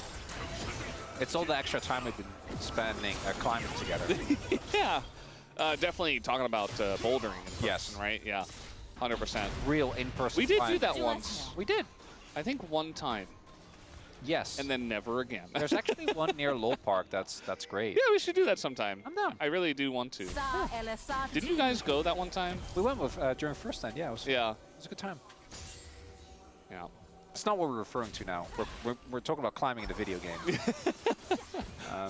Yes, it is peak. It is indeed. Yeah, a very fun experience. Little Drake take here from Sponge. He just says, well, I'm just going to get the Drake. Lucid's not here. There's no vision. There's no response. They just don't know. This is one of the games, though, where we will forgive the team that is just, like, letting them take everything. Because, like, what, almost 11 minutes in? As a first Drake, that's fine. I don't think you're too bothered if you're DK. You're looking and you're going, ah, first item, maybe. Second item, that's when we start cooking. Yeah. Bit of damage coming in here, but they're not really locking anyone down. And for Lucid, he's playing Skarner. Okay, a little engage here, a little all-in from Xiu. Gonna land that ult as Rich really turning around quite a lot of times and will take a bit of extra damage. And that Hexdrinker certainly getting some work done. Even trade here in mid. But yeah, as Lucid, you're kind of just running around farming and just nowhere to gank. You're not going to gank the Yone. Nope. Maybe the Rumble. You know, like if he was up top, that would have been the angle, but... Oh my god, Barrel, where was the Mentor Q coming? It's Barrel, okay? He's behind their... Behind enemy lines, Barrel. Yeah. Well, it's going well. This is one of the few big pressure points I have on the map. Also, you are obviously looking to outscale in both your top lane matchup, and I think to a lesser degree, I think Skarner just becomes a bigger menace because you get more into actual 5v5s where I think he shines. As we do have the swap coming through here, Rich showing up in the lane. And we'll be set up for a trap here. I don't know, you wanted to take that one, Rich. He did just run straight into it. Now, aiming at Barrel, they don't really seem to have that much, but they are going to ult in. And they push him away. It's not going to be a kill, but you're certainly neutralizing the Rumble in this swap. Still a big win. Could be getting them a TP. We'll see. Rich, he's being greedy, but I don't think anyone's going to punish him. So he will be able to catch this wave. But it still is nice tempo here for DK. See, I imagine that they're just going to match the swap. We do have Xiu almost as ult available here alone towards top side, but no. Going to keep everyone where they are for the Mbessa. I think that does make sense. You're just playing to skill anyway, so you just want to catch the waves. You are also hard to dive. Yeah. And Mbessa playing to scale. Yep. Azir playing to scale. Skarner even playing to scale. And then obviously Sivir playing to scale. What you want, I think the sweet spot for me with comps like this is always one Drake. So if you get one Drake, I think you're in such a comfortable... That is very funny. Yeah, it feels like a meme because of the support, but I think they're just trying to highlight the amount of pressure that Barrel has put on. Look at both these junglers, by the way. Both doing 1,000 damage. Oh, they're cranking the numbers up! I really don't No, they're getting understand what the idea is here. grasp stacks and Heartsteel. There you go. Both junglers benefit. Yeah, nicely done. Okay. It's a handshake. You get a stack. Yeah. I get a stack. Okay, I see. Makes sense.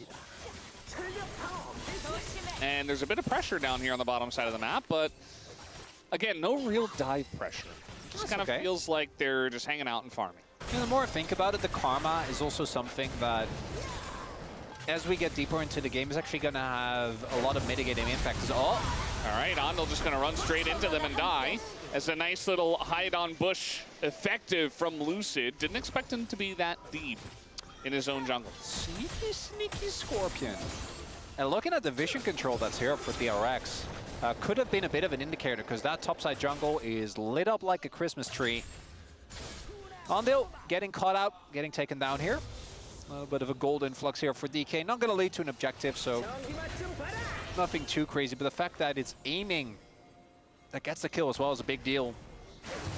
As here, very straightforward. Lucid just finding the smash into the ultimate. Not a lot of Yeah. counterplay available there at the moment that an E hits. Really, you could see him like hesitate for a split second. The mid lane was pushing in and there was zero vision. So if they're there, you're 100% dead. So I feel like he was like, I kind of have to get there just in case they're diving, but also if they're here, I already die. So I just die. So it was kind of like, You have to listen to the little voice that's like, I Yeah. don't know about that. it was still a mistake, but it was kind of like a weird scenario. Or maybe he can get the counter dive off if he's on time. What we are seeing, though, is DK doing a good job of turning the prio that they have into actual picks. At least in that instance, are they going to actually fight? I think they have the position to. It's about absorbing the initial blow. They're so slow, though. Yeah, very slow. And the freeze here on Elucid, and the triple knockup from the side of Ondil just keeps them all locked up. And this is looking just like game one, where Elucid gets caught, dies immediately on the turn on the objective. And once again, DRX, a very nice win in the fight, although she was going to get this entire turret. But they'll lose mid-turret, you would have to think here. Yeah, with the Herald for sure. Oh, Shiu, I've seen this one before! Well, I guess he's fine this time, maybe? yeah. Well, they're still going to stick around for this one. They're just going to fight on a Shiu, and, well, he's going to try to flash as well, and he is absolutely not fine, Chronicler. So a very nice and effective caster curse from you. Okay, That's gonna let's be be the real. end of Shiu. I was being quizzical and did not think he would actually survive, as that is the second time we've seen Shiu do that. Really, both of the top side players on DK kind of losing their mind in this one. Is credit to Sponge. Beautiful engage here. Just finds him, goes in, but it also makes me wonder. It feels again, they did use free ultimates on one player.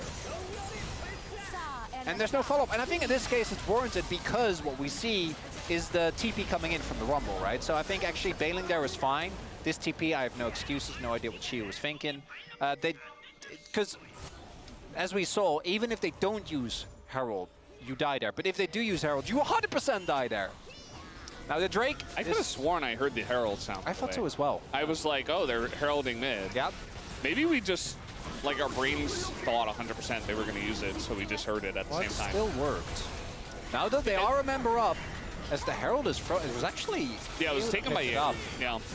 And he doesn't have TP, so I think that's part of why DK are just like, well, we can just take this objective. And then they rotate And up. it's Chemtech Soul.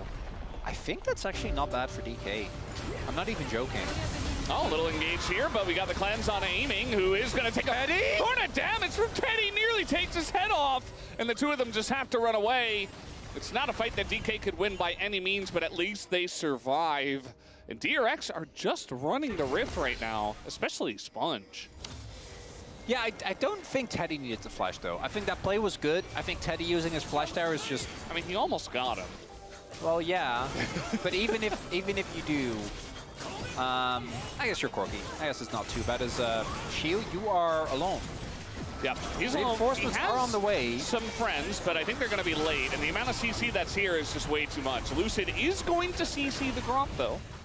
So he did that. Yeah, I think he yeah, didn't want to join at that point. Yeah, he obviously, I'm just, you know. So yeah, that's going to be Shiu caught out once again. Sponge, awkward spot for him. He's going to be stunned up. Little Impale comes in, and Sponge, maybe a little bit overconfident, gives a shutdown to the 2-0 now Sivert. Now that is some Rise Group gameplay right there. That's the stuff right there.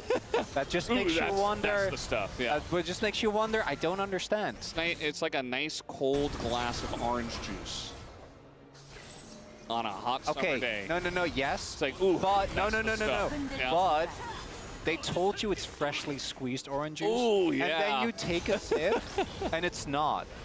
Oh. It's like the concentrate, and it's I was like getting so excited. no. I was That's like, yeah. This is a great no. story. 'Cause that's the real kicker. Because this could have just been a nice play where they kill Shiu and make a clean escape, but instead it isn't. As both teams have really struggled with this, just not enough resistances yet, and Sponge could have left. He got baited a little bit by Yehu, I guess. Yeah, but it was a Giga Cone. Like, yeah, it was fine. So in the 2v1, in that split second, he's like, okay, I'm gonna like try to zone you away, not really engage, or like maybe we try to do a bit of damage. But what happens is immediately Yehu just hops away and he's left alone 1v3 instead. And it's like, oh, So I messed up. It's fine. It happens, right? Sponge made sure that his bountied up Yone didn't die. I'm looking at this though, as there's no Drake, so I'm not entirely sure what we're posturing here for. I mean, we can fight even if we don't have a reason, but generally we don't do that here. League of Legends is definitely a little bit like Objective Simulator, especially at the LCK. Aiming is up almost 1k gold. Will that be enough? I think as far as compositions to just murder a single person go, the DRX comp is feeling great. But there is so much disengage available. That's fine, he can go through terrain. The engage-disengage code? At no point was I worried for Lucid. Yeah. Who I think is one more death away from a full mental little breaky down. Into a little collapse, yeah. Which I'd rather not have. On the flip side, DRX, Sponge's engages have been great. Obviously, that was a little oopsie, but outside of that, I think their decision-making today just has been so much sharper. They're not afraid to just say, okay, guys, I'm going to flash on them, and we are going to murder them. And then I think that DK have not done a good job of absorbing that, and also then following up on, again, I think that there are some situations where a team like, really any of the Legend teams were like, guys, just use free ults. As we do have the bait being dangled here. DRX, you did this in game 1. Yeah, I don't like this, but they won game 1. So it's fine, right? So you just got to do it again, I guess, right? Okay, so we traded TPs. Mid lane turret is definitely going to... No, they're just sending it into Otacon. And DK say... They're going to get 2 turrets? You can have it. I don't think they're going to get 2 turrets, Chronicler. I think they're only going to get 1. And they gave away the Otacon for free. So, DRX, that was a fantastic idea. Honestly, great job. So they got mid lane tier. If they get Dragon as well, I think it may be okay. They will get tempo because obviously DRX need to answer the waves that were pushed in. But DRX didn't use anything. Right? They didn't use any ults. They didn't have to expend any resources. They're not going to give this Dragon up for free. They're ready to fight with their new Otacon. As they should. Particularly with a... Rich. Getting the zoom in. The engage Mega Cone. He does have flash, though. Okay.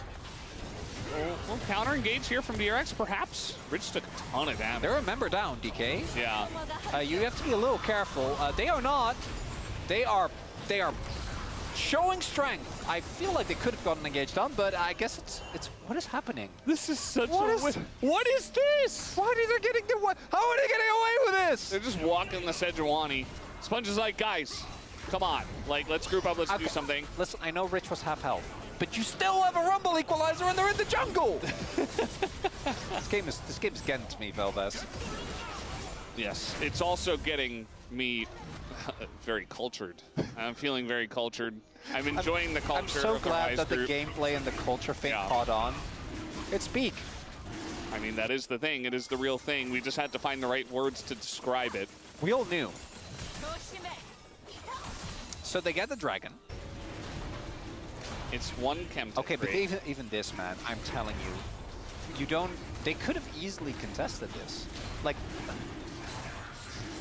yeah, but for DRX, they've been so careful this entire day. True. I feel like they're just like, nah, it's not perfect. Let's back away. You know? They're just like, that felt really weird, and it did. Like, we were sitting here saying, okay, that was really weird. And so they just felt uncomfortable, and they just let it happen. Aiming is approaching his first item. Looking like Lord Doms.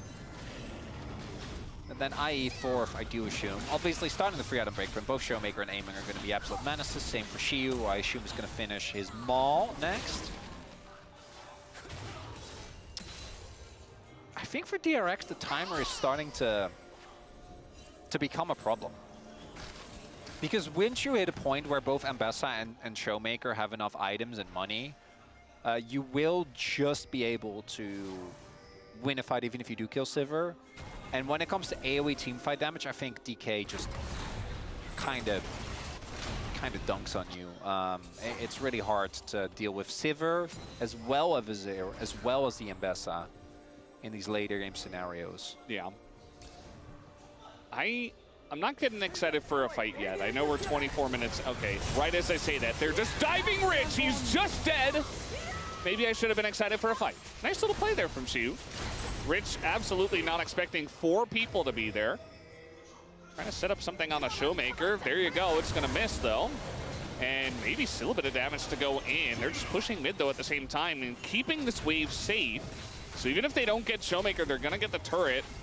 And that's really what they came for. Nice little root onto Oh my god. Mr. Maker. As it goes in there, I think got stopped by the clone. Wonder if there was maybe a possible angle for Shield. Although without his ult, I don't really think he can join that fight on such a short notice. Second item done now for Lucid as well. And I do think that despite me preferring the DK comp, I don't think their gameplay today has been great. And the DRX comp at any point in the game has lagged. Oh, I got you. You know, you can hands test. You can be like, oh, do you have the reflexes? Because if not, you get caught by a sponge ult, you do just die. As unfortunately for Rich, he got caught by a Mbessa ult and did just die. I feel they could have done this with just 2 people. They definitely did need 4, but doesn't mean they get more push bars. Uh-oh. No, not again. Hide on bush. Not again. How many, though? Is it just you? Yes. Still? Well, he did just TP and now is at 50% health again.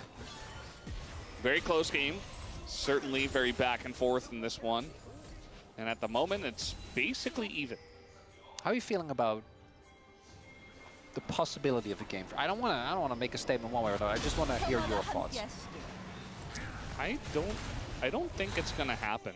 Now you think someone on DK is gonna overstep, get killed, and then the game just snowballs from there? Yeah. I think that's valid. That's kind of even in game 2, I think, or game 1, I think you're gonna argue that there were points where they were fine and then just made very subpar calls. Yeah.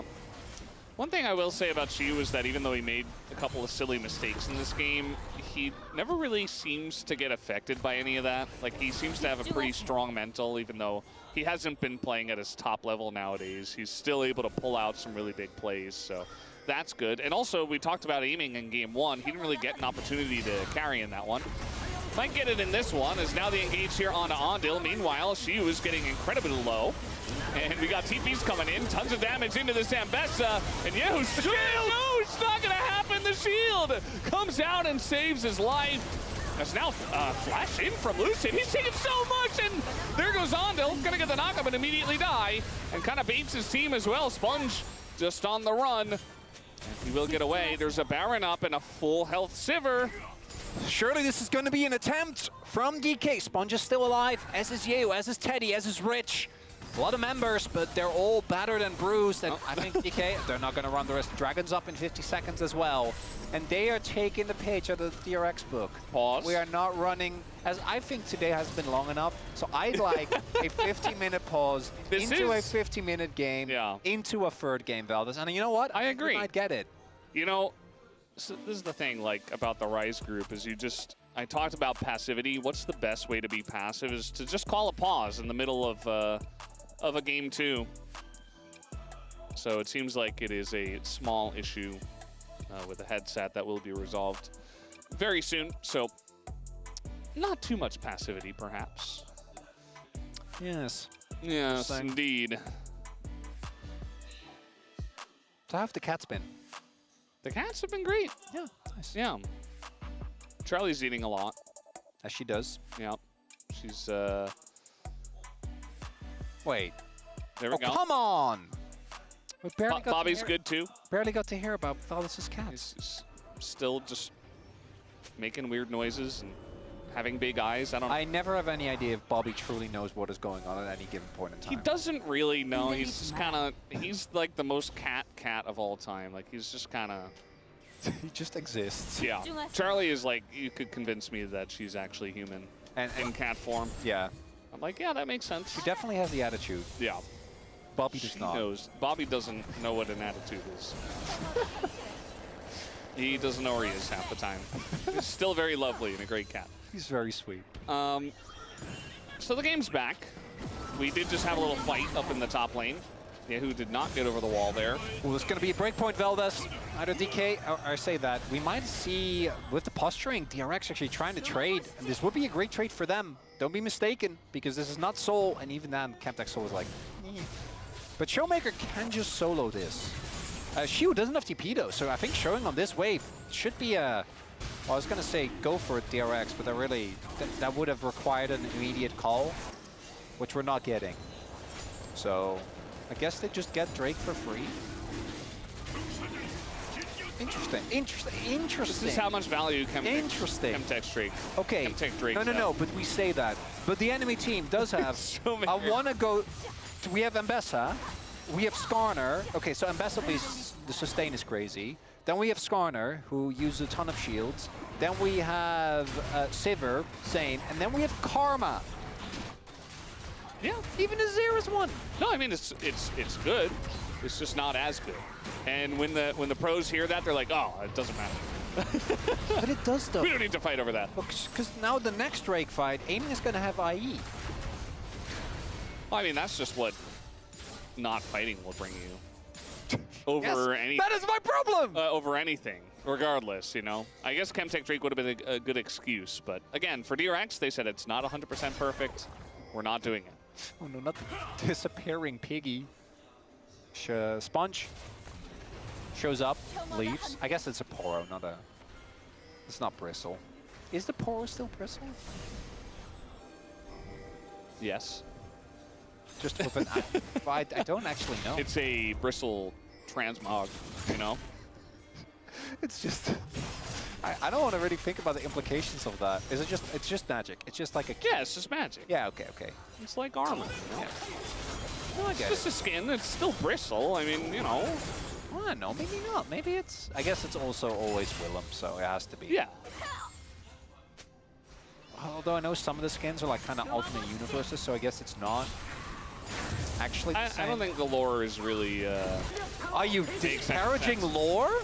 Well, Rich... yeah, he did run away very quickly. And the pushing from the Sivir is really... It's happening big time. Teddy also pushing back. And that turret, I just saw it, took about 2% health damage as they slowly chip away at the defenses of DRX. So IE is done. I guess Teddy's going to go for the more, maybe like more bruisery build. Already has the cleaver. Was it like Shojin Bloodmail, I want to say? Yeah. We saw last time. All right, another 2% on the way. Not a wave. Oh, this is a lot more than 2%. As they're going to zone away Teddy. You don't even need Baron for this. I mean, it's just Teddy and Ondil in mid, so you're not really... Sponge? This really does feel like the epitome of the let him have it, and then it's like, here you go. Here's our mid lane. Here's the ice cream. Here's our turret. Here's Drake. DRX, when I saw this comp, this is not what I was expecting that. Yeah, it started off so well too, you know, I know. Sponge with the aggressiveness and mid and getting the One ahead. I mean, Yehu is still 2,000 gold ahead, but you also just let Sivir scale to 4.5 items. So it's not ideal, guys.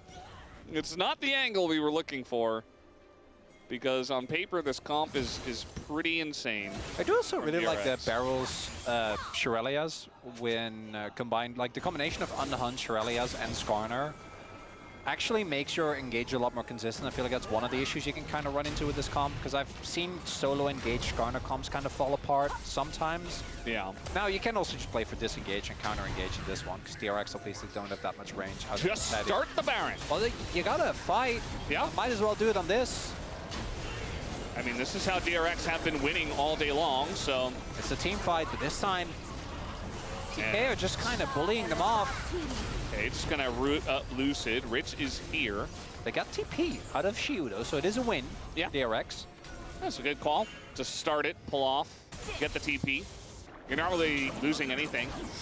Ooh, if you get hit by the Q there, could have been a decent amount of follow-up, but not going to be the case. And again, you're pulling them out of position and looking for potential picks. You know, I feel like DRX have been should have been trying to do this for a while, and now Shiu. There's only one way to go. Okay, just gonna go in on to Teddy. What did you show? All right, well, they still have a ton of damage into this Ambessa, but they're not gonna get the kill, and the shield comes through. As now we got the ult through from the who is gigantic. As now Showmaker, though, on the disengage, gets sponged down. Who also going to be zoned away, but Lucid taking a bunch from Teddy. And now it might just be the show of the 80 carries in the scaling as in goes Richie's got the Sonya's and Lucid's gonna go down. In with the Valkyrie goes Teddy is insane. And that was a little bit too far too forward. Yehu was just hanging out in the lane. was not part of this at all, and is not going to be part of it anymore. Oh, I'm going to assume Yeo tried to sustain off. I think it was really low and tried to sustain off the wave, which is why he wasn't there. Rich almost salvaged that for DK, though they are going to be fine. I think this should also get them to that Hextech Soul, or a Chemtech Soul rather. I think it was way closer than it should have been. Neither the old of Lucid nor Showmaker, I think, really hitting the mark in that one, because Teddy, that's the one way that Shield gets out, right? So just gets caught off guard. So you look at this and you're like, this fight is won, right? They just blew everything. Even if you kill Shield, it's not up. But then that ult from Lucid doesn't hit the mark, and that ult from Showmaker doesn't either. Like, you're not at any threat. Zoned away the unbound Yone. Yeah, which didn't do anything. And then here, obviously they want to extend the play, which I think is the right call, but then Rich toasts them. I'm actually shocked by how well Barrow played that fight out. I think actually doing a really good job with the shielding, dodging a lot of the all right. kills. They got Soul at DRX, pull the trigger again.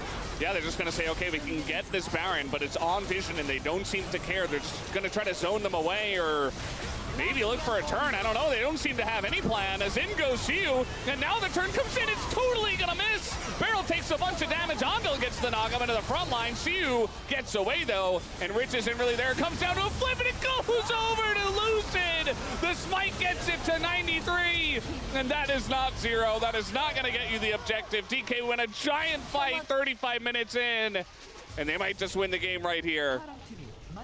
Bit of a slugfest, but in the end, DK will bring us to that game number 3, as they have so often gone towards.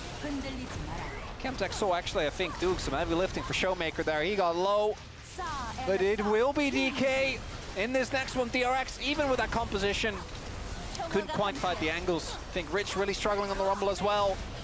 And another long game, 35 minutes. We will be going to that game number 3, Valdez. Well, it's nice to see that DK eventually showed up. I do think that DRX gave them way too much room. Yes. And but they did. That was going to be the comfort zone for Ambessa, Azir, Sivir. They were just going to be able to scale up to 4 items and eventually take a team fight, and that's exactly what DK did. It was a little bit close, to be honest, interestingly enough. But DRX crossing out the big 2-0, still just saying, let's go. And not caring about the 2-0. And it might just happen. You see, this game was basically just one team fight there at the end. And that was the end of it. For me, when you look at 20 minutes and it's like maybe 1.2k gold lead for the composition on the right, I'm like, okay, this is going to be an uphill battle. Not going to be enough. Let's take him down, and we are going max distance for the culture, Valdez. Love to see it. Absolutely, we have to. We're going to have a game number 3. It's all tied up. A series is on our hands. We'll come back after the break.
만천이야 만천. 아 근데 거기 이제 와닿기 좀 불편해. 싸움 봐 싸움. 야 일로 이쪽 다리. 왼쪽 다리 잡아. 왼쪽 다리 잡아. 좀 일어날게. 연애 연애. 야 연애 한 번. 야, 연애. 연애 높게. 야 연애 누구? 연애. 아 누구 맞아. 아 괜찮아 이겼어. 나 봐줄게. 야 세주 럼블. 안 해봐 제발. 그냥 봐줄게 갈게. 네, 노펠이야. 요네 스파. 탑라인 알아. 야 봐줄게 코르키. 럼블. 야 미드. Some of those mid-game calls gone a little bit differently. Could have been our victor here today. But I want to remind everyone, for DRX, even these individual game wins makes a big difference. And they're going to be trying to stay as close as possible to BNK2 Bro. They're real competitors for an 8th place spot. Cannot be in 9th, where you will be kicked and not allowed to join in the play-ins. Yeah, and I mean, if DK loses enough series, you never know. Maybe one of these teams gets a chance. You know, maybe BNK and Bro are looking at this and saying, please, DRX, get the win. Because any amount of seeding that you get ahead allows you to just have a better time when it comes to play-ins, when it comes to potentially playoffs if you make it through play-ins. So, yeah, I mean, it's almost like we've got 4 teams here that are watching. Sorry, DNF. Not quite in the running themselves. But yeah, like there's a lot on the line, it feels like, for every single match.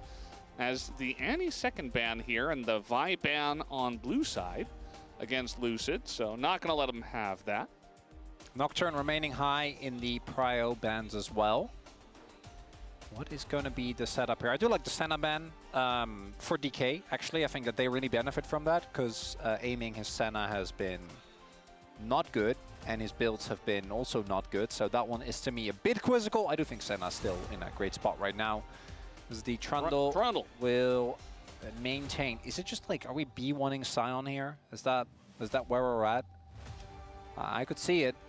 Wouldn't surprise me too much as we're getting towards the slightly lower tier junglers. Varus is up. Wait, why did they give Teddy Varus in Game 3? Instead of the Annie. I am. Are they playing Zed Ziggs? So are we doing this? I'm personally of the belief that Varus, like both Varus and Vi, I think you can actually play into. I think they actually are exploitable. But it's so much better than everything else that's available. Well, my real issue is that I do think that one of the champions that does it really well is, for example, Azir, which is gone. And another is the Aurora, which is also gone. So I would have much preferred if they just kept that out instead of going for this. They must have known this was coming, though. Maybe we're going to see something crazy here, because we do see the early Nautilus. I think that there aren't a lot of great punishes with particularly the Brom already gone. Jin's fine. I don't think it's exciting, but it's okay. Yeah, it's definitely no Zed Ziggs, which we did see as an answer in a Game 3, which I still think, I know it didn't work, but I still think that was good. Yeah, I mean, there were a lot of other issues in that game outside of the draft. So, for sure, I'm with you on that one. But yeah, Jin is very good in this meta. You know, you take the Nautilus away. It's one of the engaged supports that are left available. But Alistar is still up, so... Now you've picked Nautilus into Varus Alistar. You get to press hard. I don't see that working very well. It's fine. I don't think it's great. Yeah. But it's fine, but also it's not. I think it is fine. I don't think it feels great. I do think that as far as AD carries that can actually deal into the Varus well, I think Jin is fine, because obviously he's really good at neutralizing lanes. He also doesn't really have to interact too much with his lane opponent if he doesn't want to. The Jarvan, though, I think actually goes really hard. It might be a Puppey angle, honestly, here for Lucid, if he's willing to play it. Do it. I feel like a Puppey goes really hard. It was banned in 2 games. Yeah, I think it's... By DK, though. If you don't pick it here, I think it might be gone. Oh, okay. The Sylas into Alistar. Okay, so it's Sylas into Alistar, but it's also you get both Alistar ult and Jarvan ult into Varus. That actually goes kind of hard. Yeah. You will the Varus ult is good at times, you know. We'll have to spend some bans trying to take out some of the matchups that are a little worrying.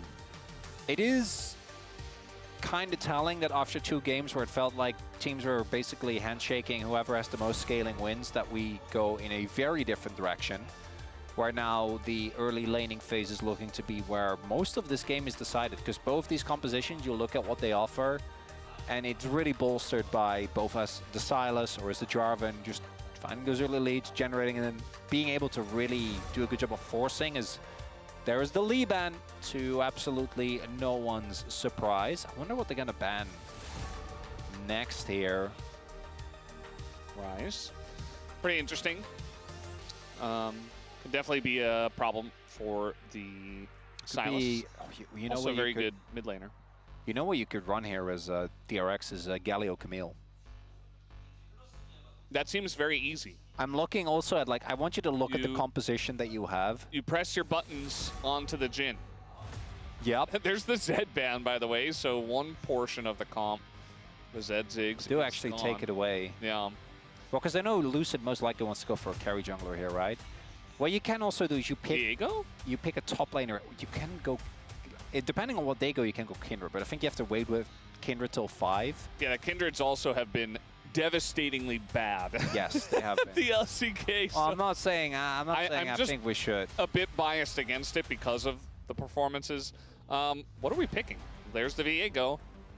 It was kind of like the next carry jungler down the line, right? It makes sense. I think we've also, I forgot who it was. Was it Sponge? I think that had a pretty good Viego performance. I think it was Sponge, yeah. I kind of popped off on it. Game 3 against DNF. This is a Viego comp, right? One of my biggest issues with Viego, where we saw him picked a lot, especially I think towards the beginning of the year and maybe last year, was you pick a scaling comp and then a Viego, which doesn't really work anymore. I would love me a skill matchup. It's going to be the Cassio instead. I would have much rather seen the... I guess the way you comp blind Camille, right? I think going Cyan here makes sense. I think that is warranted, but... We could have picked anything instead of Cassiopeia. Yeah. Now Shiu can actually... Well, I think the Cassio feels a lot worse to go something like the Camille. Yeah. So what is he gonna go? Well, he can't play on Bess anymore. Can't play Aatrox? Aatrox makes sense. Yeah, just playing a Brawler comp. Yeah. Brawler into Cassio Cho'Gath feels scary. So I like Cho'Gath a lot. I think it's good, but we are in the studio. We can also hear the cries of despair. That was a real scream. Huh? No. That was because, and I want to be clear about this. I think Cho'Gath's good. I think he's good into Cyan. I actually think he does want the DRX comp. And we saw the Lord, Morgan himself, have a legit 1v9 performance. But I also think that DK has sucked playing around it. I also think that Shiu, when he played it, did not look good. Better than Beryl. That's a low bar. Better than Showmaker, which is also a low bar, which again, I can't believe I'm saying, but that did happen. I mean, his Cho was all right. He did the cool builds. Showmakers. Oh, yeah. Barrels was... Okay, I thought for a second. No, not Barrels. No, not him. So... I am not sure what to feel about this. I think that both compositions have part I love. I love the Cyan. I think that the Varus, Alistair, Jarvan combination is also crazy. But I do not like the Cassio. I feel like Cassio just hasn't really hit the mark. Hasn't really done it for me. Hasn't been great. There's a lot of melee. You know, it's good into 4 out of 5. Yeah. Miasma, but I do agree with you. I'm on the same page where it's like, yeah, the champion idea is good. The champ itself is bad. I'm not a fan. That said, this is a really good composition to keep Teddy safe as well, which he has kind of been him and Nando have been, I think, the main front runners for the DRX side. And then I hope the early skirmishes go well, DK.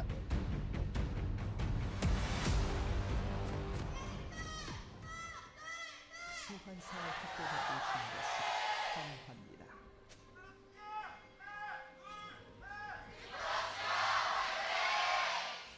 미니언 생성까지 30초 남았습니다. Alrighty, game number 3. DK brought it back in game 2 from blue side. So far, blue side has won twice. Will it win again with Cassiopeia, the choice here for Yehu? Once upon a time, I would have said, okay, you just need good early skirmishes about DK. That was actually earlier this year, and it'd be like, okay, they're going to do that. But then they're going to like throw a Baron or a Dadakan or just... Now it's not even... I feel like we can't even say that anymore. The early skirmishes just haven't been great. I feel like they've been consistently on the losing end, or on a ward here, but not going to amount to too much. Teddy going for Halo Blades here, so looking for a bit more early trading power. And I would not be shocked if the first 15 minutes of this game, nothing happens again. I could see it. What makes you think that would happen? These two teams, mostly. I thought you weren't supposed to bet on past results. No. Or something like that. No, but it's a game 3, and I think it matters a lot for both teams. definitely does. For DK, I said it at the beginning. It's like you're trying to prove that you are different from the rest, you know? It really is one of those situations where I think in a way also, because obviously we talked about this a lot, right? Like they're a Vibes team. We've seen them perform really well even earlier this year. But it's also one of those things where it feels like, oh God. If you are DK, you basically don't get to lose in this group because you will just mental bloom because you are better and you're supposed to win. Which also kind of feels like a... Well, theoretically. In practice, in gameplay, that's not the case, right? Like, I want to be very clear about that. But I do think that that is an interesting thing to think about when you look at a team like DK that was, again, single game, a tiebreaker away from being in the Legend group. Did you see Barrels? No, I did. What was he I'm not sure how they're not, like, getting bodied in the trades. They're really not even that bad. I don't understand. He's down to potion, but, like, I don't fully comprehend. I don't think we're supposed to fully comprehend Barrel. We never are. At any point in time. And then, one thing I will say about the Cassiopeia, by the way, is that if you want to go for a punish Barrel composition, it's really good. Yeah, because he goes in. If Barrel ever engages, he immediately dies. Yep. Because you got Alistair there, we throw Miasma on top, and as Nautilus, with, by the way, Unsealed Spellbook, I don't even think that Aftershock really saves it. It would help, but I don't think it would save. But yeah, you just go in and die. That's kind of going to be Barrel's experience this game. Yeah, all they need is a kill. So Lucic can start popping off. Shield obviously also really benefits from getting early kills. Sponge has a lot of power in this early game on the J4. Can be kind of tough to lock down Showmaker, but everyone else really needs to respect him. Do think he was spotted there. And then top side, the reason why this is a good matchup is really 3 reasons. You have a lot of sustain as a Showmaker. Not a great trade, but we'll be fine because Luce is in the area. So you have a lot of sustain, and Cyan really relies on his sustain with his W to kind of wear people down and shield, trade, and then back off. You can interrupt his Decimating Smash both with the knock-up, although that's a little harder, as well as with the silence. And then you also have 1,000 true damage on a relatively low cooldown. That part is kind of crazy. Yes, and it can do even more. Yep. Depending on how big you get. It will do even more. We saw, I forget who played it. They were playing this comp where you Blitzcrank hook, and then you just knock up with Cho'Gath and eat them. And you just burst whoever it was, even tanks. Sounds amazing, yeah. It was last week. I forget who it was, but somebody just played that comp. Was it not just Morgan? I think maybe Morgan was that was the Morgan one. I think Morgan was here. I just remember him. I don't remember the rest of the setup. And then there's also, of course, also the damage on maybe that was game 3 against DK. Or DRX. I mean, those are the 2 teams they played. I think they pull in. It was game 2 that they won with it, though. The Cho. Well, if I remember correctly, I might be wrong. Who knows?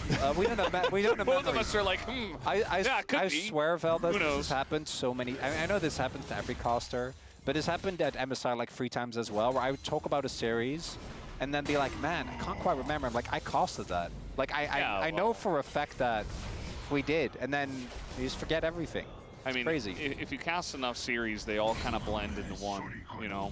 Not series, games, I should say. Like, certain series definitely do stand out, especially like the playoff one. The playoffs, or yeah, the obviously. We've had, really, when I started the LCK, we had a couple of not so great finals. Recently, we've been treated to some giga bangers. Yeah, it all started with Genji T1 Spring. Yep. 3-2, that was insane. That was 2024 last year, right? And ever since, it's just been only bangers. Yep. Wonderful. Only bangers. Early Ocean Drake for DK, just like game 1. That's big. There you go. This is how this goes. Yeah, that early Ocean Drake for Shio is actually going to be... It's so annoying like, for Rich. Oh, he did kind of up the minions. He doesn't have Feast. I was like, can't you just kill him? Like, it's just... No, I assume he just feasted the minion as soon as he could. And that's why Rich is playing like this. Lane state is not great. I think he should know that you need to be very... if he gets ulted on, he might be in trouble there. But we'll be fine. But this, wave state obviously not great. Is Sponge gonna interrupt him further? Rich can ult, so he doesn't have to. He doesn't have TP, but even if he did, wouldn't have to use it. Shio just needs to do the little Cho'Gath waddle over, unfortunately for him. That's just fine. Doesn't need like a huge amount of CS. Just needs to get his feet stacks up, keep farming, keep winning the lane, and just vibing, just living life, just having a good time. As are we. Enjoying the culture. I told you, by the way, nothing's gonna happen, man. It's just gonna be blissful, relaxing gameplay, which I think benefits DRX. But it's another one of those scenarios where I don't think it's that black and white. Because there are parts of DK that skill really well, like Silas, once he hits a certain threshold, is incredible. I do think that even though there is a Sion on the enemy team, this is one of the games where I think Jhin can still pop off because everyone else is still pretty susceptible to him, and they do have good tools like between Lucid as well as Shiu to actually get through the tank. Yeah. Also, Jhin nowadays is like... It's a lot better than it used to be. It's a lot better. Like, the build fits a lot better. You actually build into stuff like an IE. Unless you fall behind. I think if you actually fall behind, then you do kind of just not. You tickle them. Yeah, especially the Sion. I do think, yeah, I was about to say, we should not be letting DK just get all these objectives for free, and we might be getting a little fight on our hands here early on. Ooh. Fun. Cassiopeia. No, no fun. We're gonna take this, and then we're gonna, oh, Barrel! Okay, Barrel says we're having fun. He's up a level on Ondil, and he has his ultimate. And, okay, Jhin. And meanwhile, we got a fight in bot lane. Shiu trying to, he doesn't care about Rich. He's like, you're out of mana, I've got sustain. Flash forward, Chain's gonna totally miss. And, yeah, I don't know, guys. We're just not hitting anything. Nobody's hitting anything, and nobody's dying. And there's a lot of stuff that's happening. I don't understand most of it.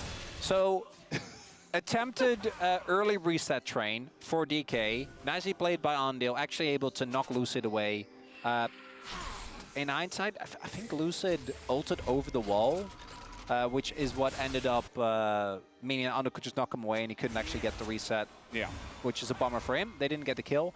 Then also, I'm pretty sure Shiu was... I don't know if he was harassing or like trying to set up a proxy based on his position, and then got, I assume, Sion that took a turret shot, but he is also Cho'Gath, so he didn't really care and got tempo out of it. And he gave him the thumbs up. Yeah, because Rich also doesn't really have damage to take down a tank. So funny how that went. No one has died. It's 2 grubs to 1. We probably have some action coming up around the next dragon, maybe. Yeah. Maybe. So if we get to 15 minutes. And yeah, Rich knows the situation here in this lane. It's not fun for the Sion. If we get to 15 minutes and immediately have a kill, is it because of you have like a really good read on the teams? And like, we don't have to bring this back, fellas. What do you mean? It's all just Pog State advertisements. Watch the Pog State. This is what always happens, though. This happens when my friends back home as well, because obviously I'm not very good. And every time I slip up, it just becomes a joke immediately. For context, I said I was good at something, and then Veldas I told everybody. Threw me to the hyenas immediately. It's only because it built upon the prediction. Oh, it's fun. It's fun. Right? I'm not actually. There's one of those. Well, if it was just like, yeah, you said you were good at something, that's not funny, right? No. But like, it's because. No, I get it. Specifically, it was about the prediction. I feel like it's important that people know is that things you hear on broadcast are often bits and are played up because it's funny. Yeah. So I'm not actually bothered by Veldas. But there's that one guy in the comments that's like, oh man, like, how can they do this? Do they not like each other? Yeah. Are they not friends? Like, are they just... Yeah. Everybody on this broadcast is fantastic, except that Ox guy. I don't know if you've heard of him. He's really just... can't stand him. But everybody else is is yet another example of the bit, by the way, everyone, in case it isn't clear. Yeah. I feel like, you know, we shouldn't have to explain, but maybe people don't know. There's always going to be someone who takes it literally, regardless of if we say it's a joke. No, okay, but when we tell them directly that it's not. Well, certainly. You would think, yeah. No one would. Okay. Okay. You believe what you want to believe, Chronicler. 4 more minutes, by the way. Yeah, I do look forward to seeing if your knowledge is really that supreme.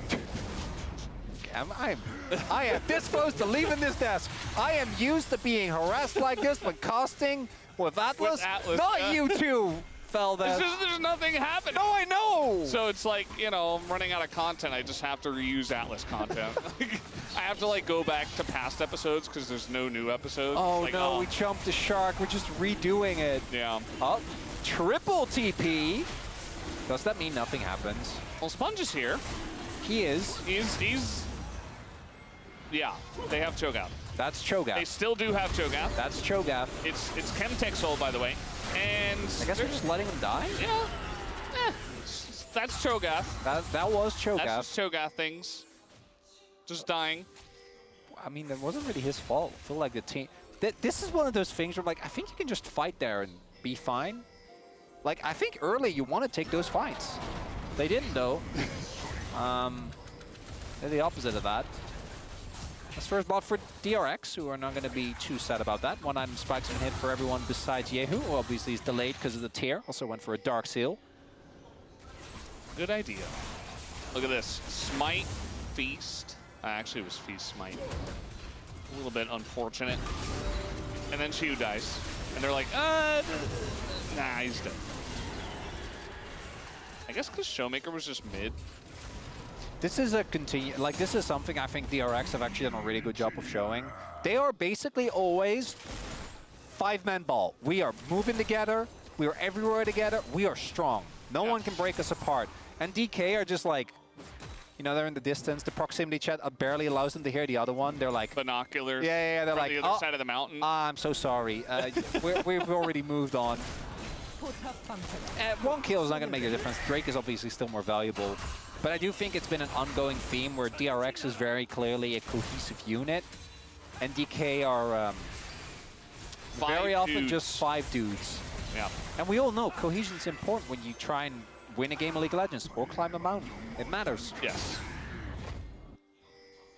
Except on the mountain, it's usually 4. By the way, the kill did come pretty far ahead of 15 minutes. Yeah, true. About like... So it looks like 2 minutes ahead of 15 minutes. I was a fool to have confidence. Yeah, you were like 3 minutes off. It's okay. It's kind of close. It's not too bad. I'll take it. The idea is the same.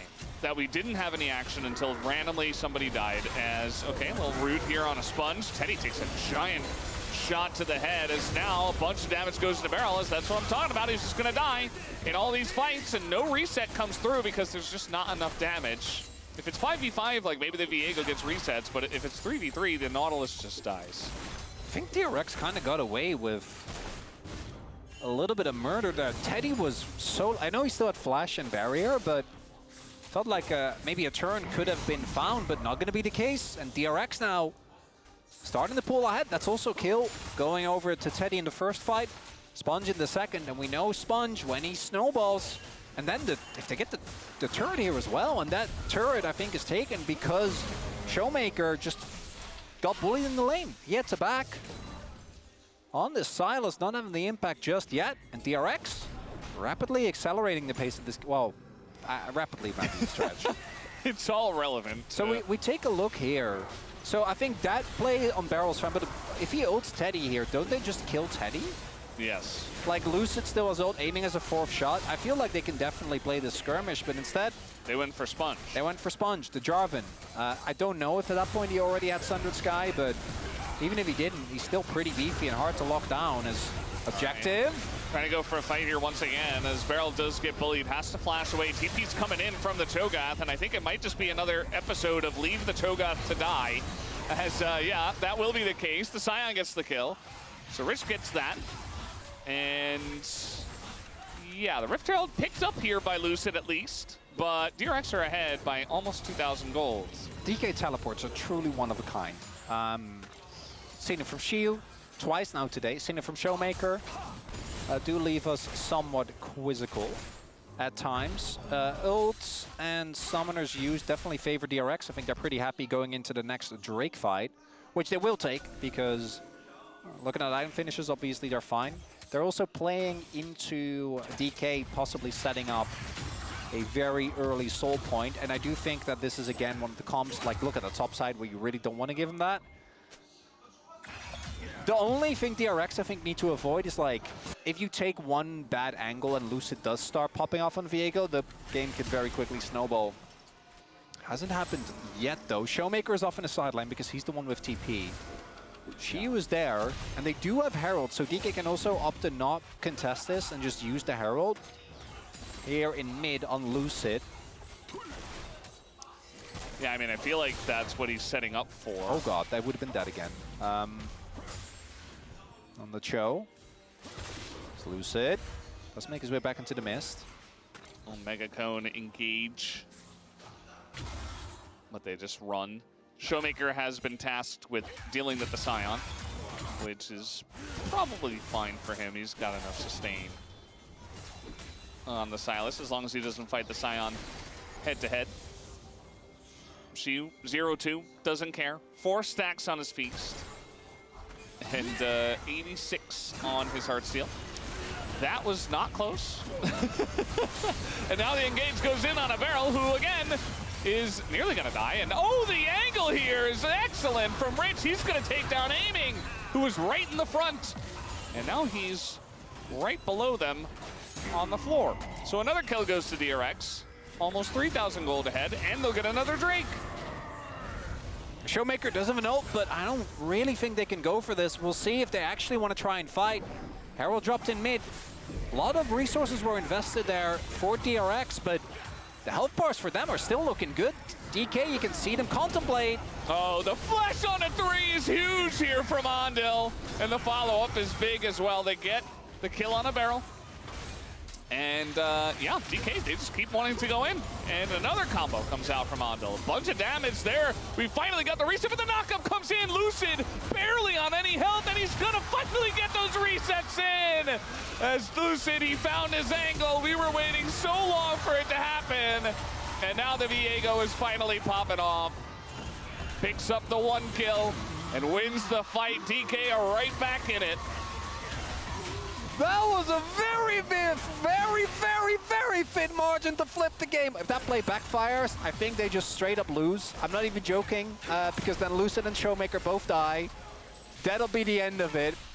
On a knife, I don't even think that, like, that doesn't win them the game. It just means that the game continues, Valdez. It does pull the gold lead back a little bit, as this whole sequence of events really well done by DRX. Not so sure about DK. So there, it's, I think, Teddy's ult that ensures that Aiming can't flash, because once the tethers connect, and they actually go to full duration, he's stuck in the pit there. And then right here, you can see the contemplation. I think it's Showmaker that finds the chains onto Teddy here on the second re-entry, because he goes in there, does the damage, then flashes out. 딜해볼게. 먹을 수 있나?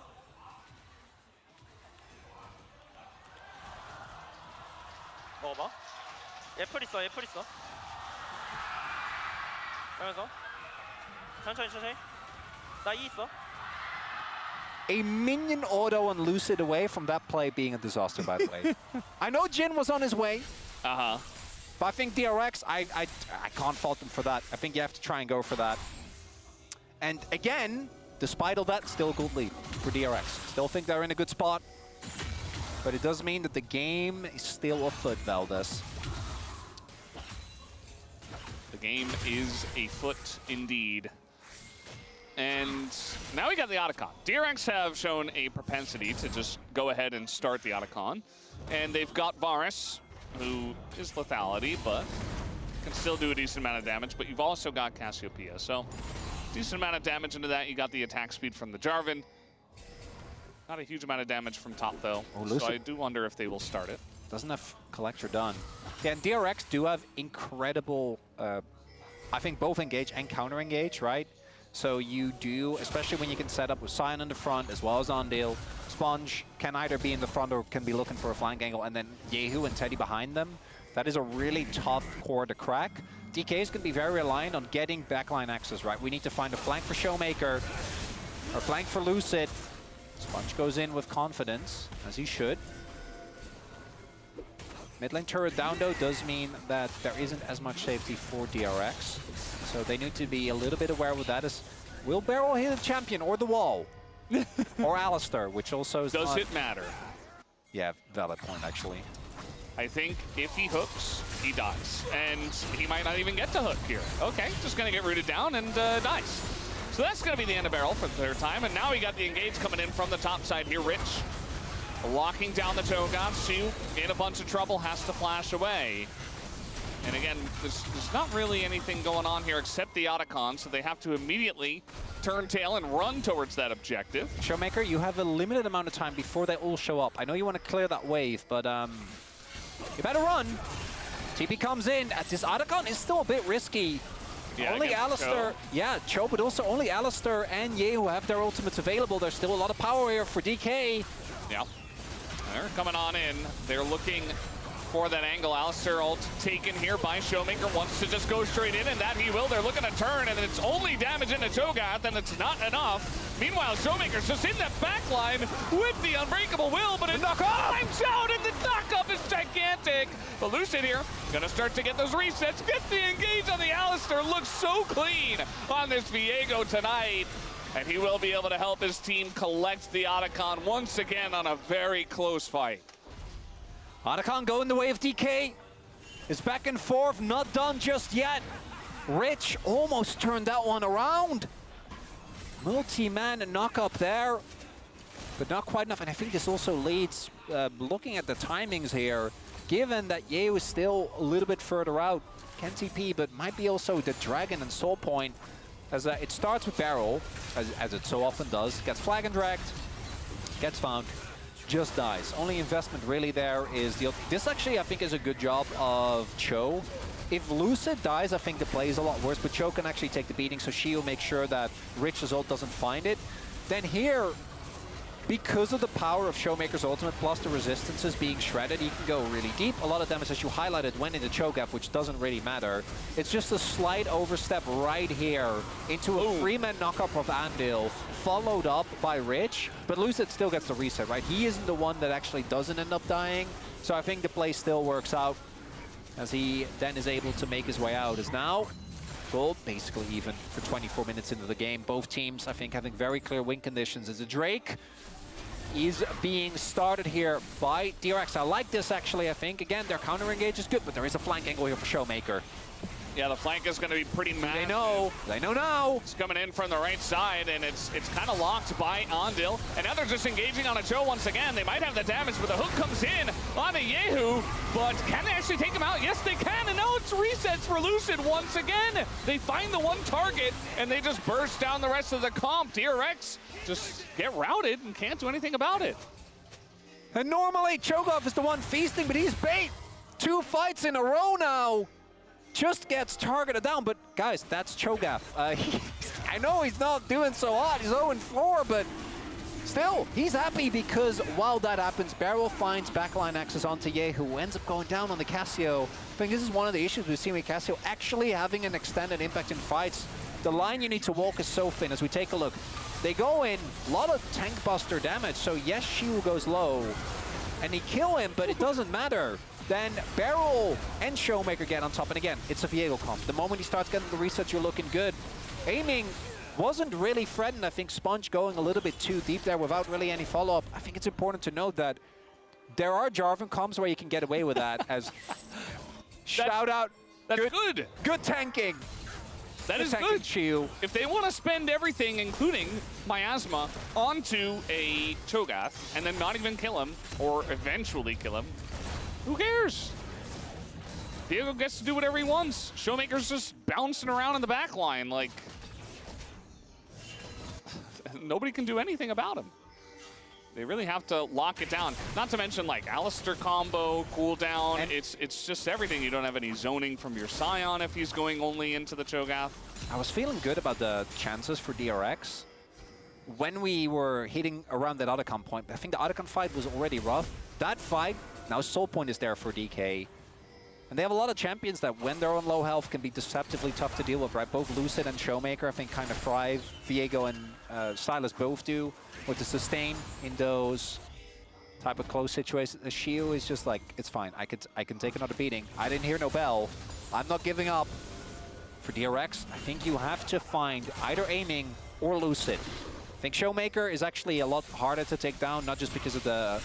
Like, both Alistar and Cassio ult will just kind of turn him into a nightmare to actually kill. Lucid, though, that is a damage Viego build, okay? As Yeah. Well, the hook doesn't have to hit. That's what Barrel is teaching us here tonight. And Sponge gonna be pretty low, but Barrel even lower. As down he will go. And again, I told you guys this is what's just going to happen with the Nautilus. It's his job. He goes in and dies. And this time, nobody was there to back him up. But I do feel like it should be one of those scenarios where he does get something for doing that. He got Sponge really low, so they can't start the objective. But that's not really what he meant. No, because if he doesn't die, then they also can't start the objective. Showmaker, Showmaker! All right, that's, ooh, very, very close. That was a fully charged one as well. Why are we fighting this DK? We're just fighting, okay. Tons of damage in the Sponge. And it kind of works out. Big follow-up comes in, and the damage goes into Xiu once again, and nobody can lock down Showmaker, who's got the Alistar ult, and everything went into Xiu once again as the resets come through. Yehu! He's very low, and Yehu has not been touched at all, and neither has Teddy. And Aiming's like, okay, I'm gonna just push them away. And they went a little bit too hard that time, and this time DRX actually flopped it. Actually, not afraid to commit there. I do think Aiming could have been an angle there for... I think his positioning has been really good, but I feel like there's more angles for those ults as... yeah, Teddy needs to be careful because if Showmaker actually does get on top of him, I do think he... Ooh, yeah, if that hits, it'll be close. I mean, Teddy has ult, flash, and barrier. Yeah, I know, but it is... Level 16 Silas? I think Silas is kind of crazy. This barrel, truly, again, barreling is hard out. We can't understand. I mean, it's... nice I think Andel actually just having such a good day here, right? Like getting the interrupt, making sure that Barrel doesn't get to escape. And here, Xiu, a little bit too far forward, but really my main question is, why are we fighting a member down? We're not meant to know these things. It's just what DK does. And I think DRX played well, right? Sponge actually really playing on the edge of his health bar, I think baiting in Showmaker to go really, really deep. And this is the dream scenario for Cassio, where you're not getting targeted and you just get to do rotation after rotation after rotation. Zombie Scion got 1,090 gold, by the way. Nice. On the shutdown on Viego. He went blob nail. That's so based. Zombie Scion. You go, Rich. Think of how much AD that's going to give him when he's Zombie Scion. I mean, yeah. Yeah. Especially in these comps where, like, if he's the first one to go down, and yes, Viego's going to start, you know, getting resets, whatever, but he's actually chipping away at Viego and getting him low enough so they can stop those snowballs. Game's not done, Valdes. I want to highlight it again. I think DK are in a decent spot, but they're still one back call away. Lucid dying at the start of a fight from just straight up losing this series, and DRX, their team fighting, I think, over the course of this day has just been better, right? We see it pretty consistently. Now, though, the biggest advantage DK have is that they have the guarantee when it comes to objective flips. With Feast, you basically can't lose. Although we have seen it before. Yes, but it really shouldn't happen. It shouldn't happen. Because you shouldn't even, like, you don't have to combine Smite. You can just Feast. That alone is enough. So the poke is going down. Both teams know. DK could theoretically go for Nash. If they want to, they do have the opportunity here. Yeah. Showmaker is taking a bit of a gamble as the poke on the barrel, I think, actually sticking a little bit more. All right, trying to coast on in is Ondil for the engage. Teams into this Cho'Gath again. Immediately get McKilled. So yeah, not so sure about that one. Xiu takes a lot of free poke though, and don't be mistaken, Teddy actually does good damage, as the Surreal has done. Yeah, I mean, as long as they're like chipping away and not full on engaging, like this is fine. Onto with the Hex Flash, you know, and just waiting for the engage and looking for the counter with the Cassio. This is great. Just hold on to this bush, and DRX will be in a fantastic spot. Now aiming, nearly loses his life to just one combo from Teddy. Meanwhile, Lucid's on the left side. Xiu gonna get knocked up. Does not flash! This is nowhere to be found. They can't go into this engage at all. Xiu just dies for free. And this looks much better from DRX. Their handling of this situation in the team fight. DRX, their nerves are a lot stronger than DK's. Barrel just going for that hook, basically blind into the brush. Not going to work out. That's the soul denied. DRX will get that. Xiu goes down again. All of his flash almost available, but I understand, Barrel, you need to start the fight because otherwise Shio gets poked down, but it's very clear that they are still just in that brush. So, yeah. I have to kind of question the decision-making here, but DRX also not letting them get away with it. It's consistently these fights as Rich gets another kill. That man that's a Rich sign right there. Showmaker will be, I think, got a turret off the back of that. Aiming now done with the IE. That's a big spike for him. But both these comps, I feel like, are... For DRX, if Teddy or Yeo dies, I think the fight becomes extremely hard, as we saw, right? Yeah. Yeo's going to get harder and harder to kill, though. Umbro Glaive on Teddy, actually. That's interesting. And then for DK, I think it's aiming or Lucid. Even though Showmaker has a good amount of damage, I think it's more about the continued rotations. I don't think he quite has the raw stats, especially with this build, which is more utility-focused, to really chew through everyone on the enemy team. Not really a pure nuke Silas, unlike this Viego. It's like survival Silas or something. I mean, we're seeing kind of the issue, right, where they need a flank. Because Barrel can't hook the front line, because he will just die. Yeah. But getting a flank is hard, much easier said than done. And their poke does not compare to both Cassio, but obviously mostly Teddy on this front. I wonder what the damage numbers are. They got to be crazy. As Shield might have to flash. Yep. There we go. Did get a ultimate from Sponge, which is something, but still not that great.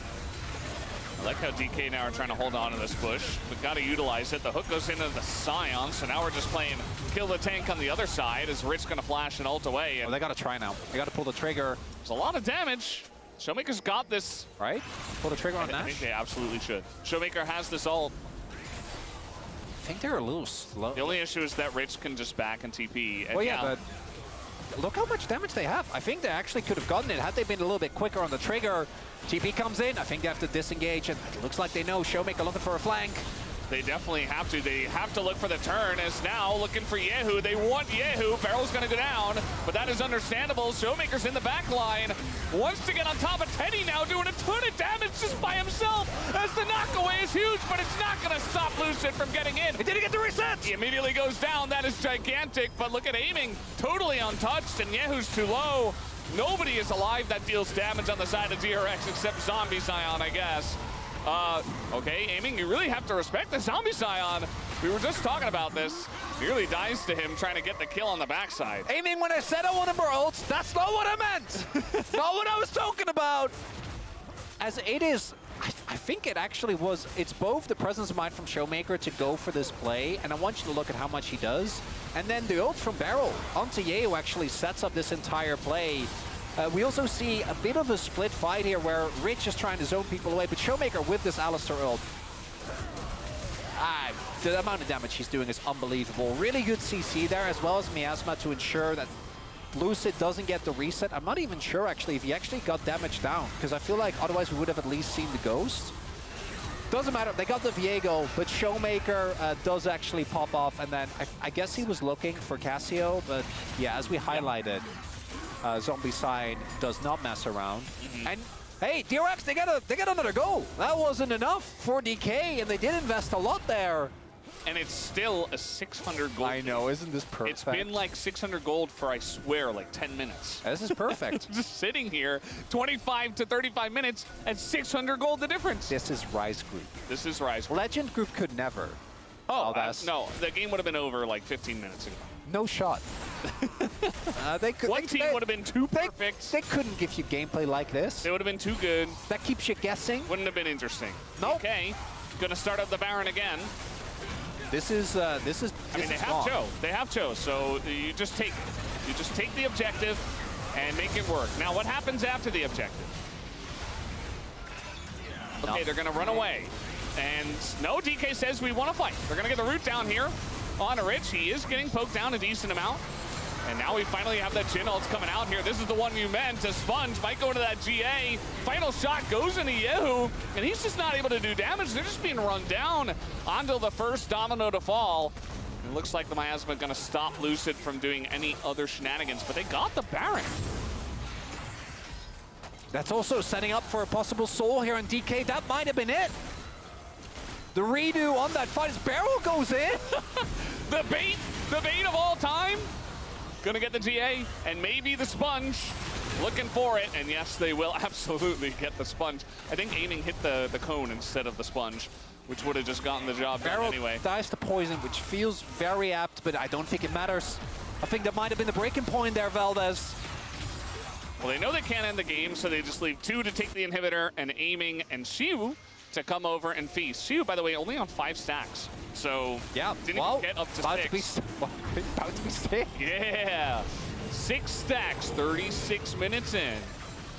So it is the kind of runoff of last fight, right? Which didn't get DK the biggest way, but it sets up for this. And then here, which they could have probably been doing from the beginning, they actually kind of do the back and forth where you zone a target. Bro did this way better, by the way, and then go get the knock up, poke, and then continue. But it's, for me, the biggest difference maker in this fight is without a shadow of doubt. It keeps being Showmaker. Every time he gets his Alistar ult, the fight is just unplayable. There's too much damage being threatened. If you get low, Lucid will jump in. As a barrel hooks in, just dies to Leandries, and it would have died to the arrow otherwise. But it doesn't matter, right? Because they get the trade, they get the kill onto Sponge. And also, in defense of Barrel, a lot of these places we highlighted, he also does need to go for that Barrel. I was just about to praise you. You can't miss turrets! You can't miss walls! To be fair, that wall is a little bit finicky. Okay, don't you start with me, Valdez. It's just a little thin. You know, it's got like a weird little bend in it. You know, he's not exactly sure when it begins and when it ends. It's just a weird one. And they're just getting in there with the Baron. It's a very big Red Bull Baron power play, up to about 4,400. And it doesn't have to end just yet. Still look for picks. DRX. Still look for sieging. He can play around this Cassio. Keep Teddy safe. Maybe need to wait at this Baron, but it's about to time out. Yeah, still a significant amount of damage into this turret. Might not be able to take it down fully. They're trying to get rid of that one cannon minion. They can't quite do it. Looks like they finally did. As now they're just gonna run in and... Oh god, that auto. One-shot the turret and back away. Was that like... I'm not sure, I didn't see the time. It looked like it was Shiu with just his health bar. Yeah, might be actually. And demolish. Was that or aiming? Is no probably what it was. I think the backdoor resistances were up, so I don't think it was aiming.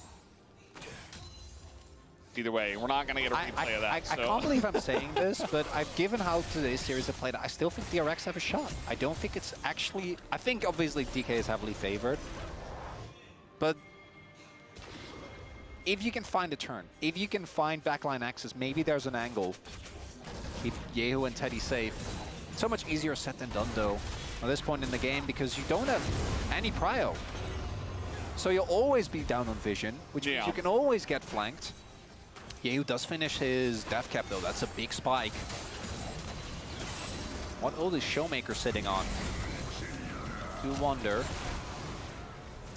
Yeah, he had the Alistar one before, but I think he's got the chance to get it back now.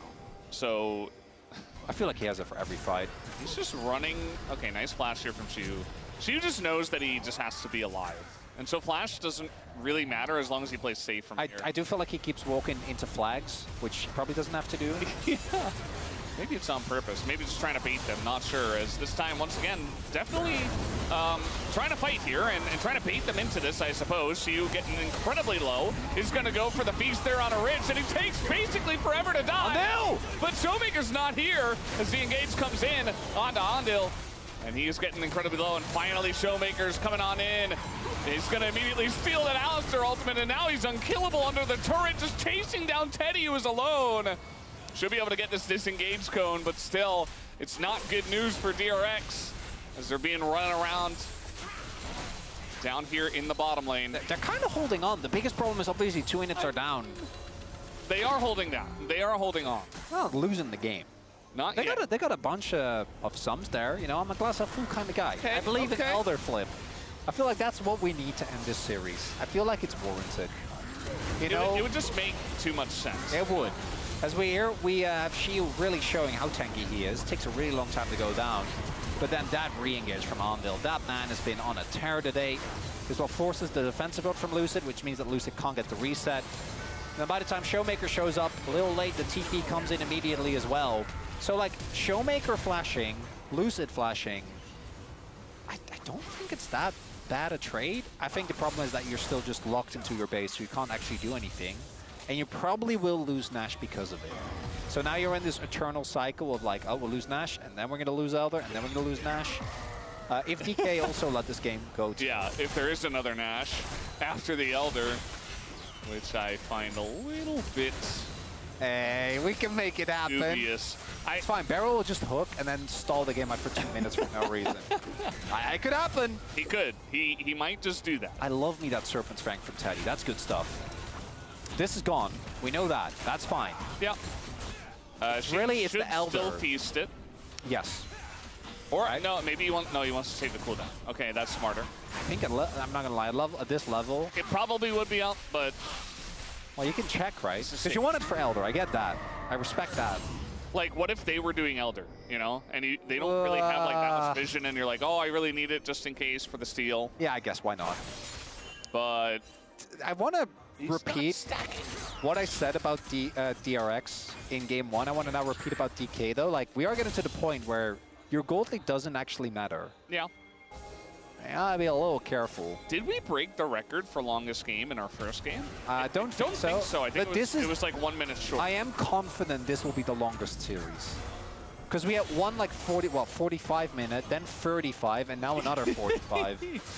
Yeah, we're just scaling, you know? Top lane Nip is still being pushed in here by the supers. That was the final super wave, though. Currently making his way to the base. All right, we had a ghost at a barrel. Okay, DK, you have the guaranteed objective take, okay? You have Feast and Smite. This should not be possible to go wrong. I love this, though. Showmaker obviously wins this 1v1, and he just gets to keep on pushing. Use the Baron buff. I don't think Rich can clear. Don't even have to take the Elder at all. just go for the base. And Well, they are. They're going to try to force it because they kind of have to. They engage. Oh, down goes Andal immediately. Just not even able to put his ult on as he gets CC down, I suppose. They don't have Feast, though. They don't have Feast. Okay, just going to come down to a good old Smite fight. Who's going to get it? Looking for Yehu in the back line. And that's the jungler of DK gone. Wait, Sponge is alive. Sponge, he's got an opportunity, but does he have the damage? Yes, he does. He gets the Elder. But the game might still be over as the fight was won heavily by DK, and they're looking for the end. That's Rise Group, baby! Shield uses the Feast to kill the Alistair, which means in turn that Rich and an Elder buff alone are trying to hold on. You just knew it would be an Elder flip in this one. We just had to have it for the culture. And now the Scion is just trying to hold the wave, and it's just so sad. Rich is gonna go down, and not even Zombie Scion can stop the inevitable here. He's gonna get a pretty high damage number. And you know what? I mean, Alistair, nah, he's dead too. That's gonna do it. We got the Zonyas coming in. DK having some fun, but they get it done in a 45-minute Game 3 banger. They win the series. There's gonna be a lot of tape to go over after this one, but they don't care. A win's a win. I need to vote for you.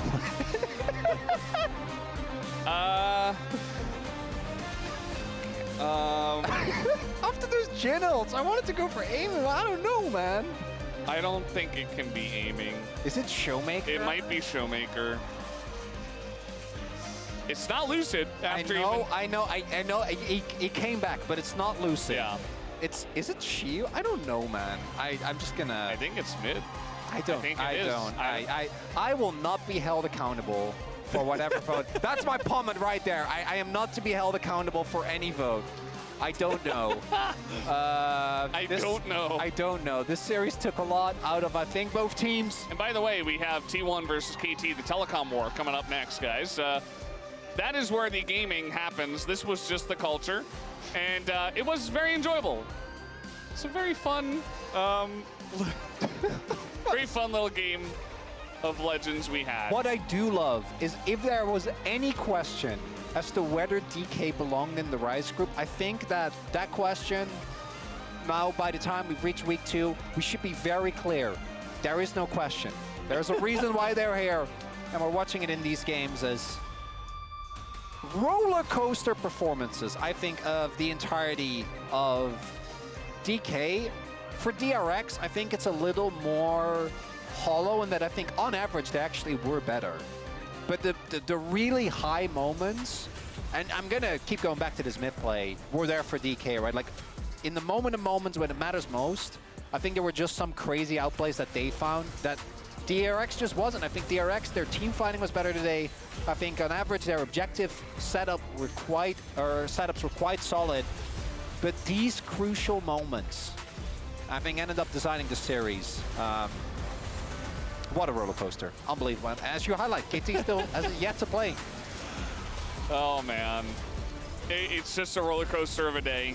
And, you know, this Otacon, it looked pretty good. You know, they got that knock up, and then Lucid got his reset. They killed Yehu, and then DK got the Otacon. It's just, I don't know. It was just crazy. This was a great game number 3. This is the way we want the series to end. Like, this could have easily been like a weird 22-minute stomp where we're like, oh. This is a return of the king, okay? Yeah. This is not a, I even forgot what the name is, the last one, the Star Wars trilogy just didn't hit. The last trilogy, right? What is it, the Return of Skywalker? Rise of Skywalker? You're asking the wrong guy. I'm asking that's the point, right? This was Return of the King. This was cinema. This was beauty. This was sadness. It was everything you could want in a League of Legends So much game. emotion. The fact that, like, Lucy, you don't need to go in there, bro. You can just try and flip it. Shiu, did you really need to use your ult on Alistar and eat him? When it's fine. It's fine.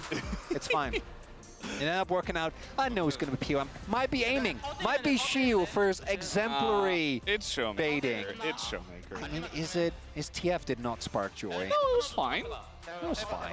It was fine. It wasn't that game was not his fault. It was not. Right? Like, that was DRX playing really well, and same thing for aiming. Like, he couldn't do anything on the Ezreal. It's just that both of them didn't really show much. But then when it came down to them having to show what they had, Showmaker showed more, which I guess makes sense by the end of it, based on his name. But we're gonna find out very soon, as aiming did 65,000 damage on the Jhin. Yeah, that's why I was.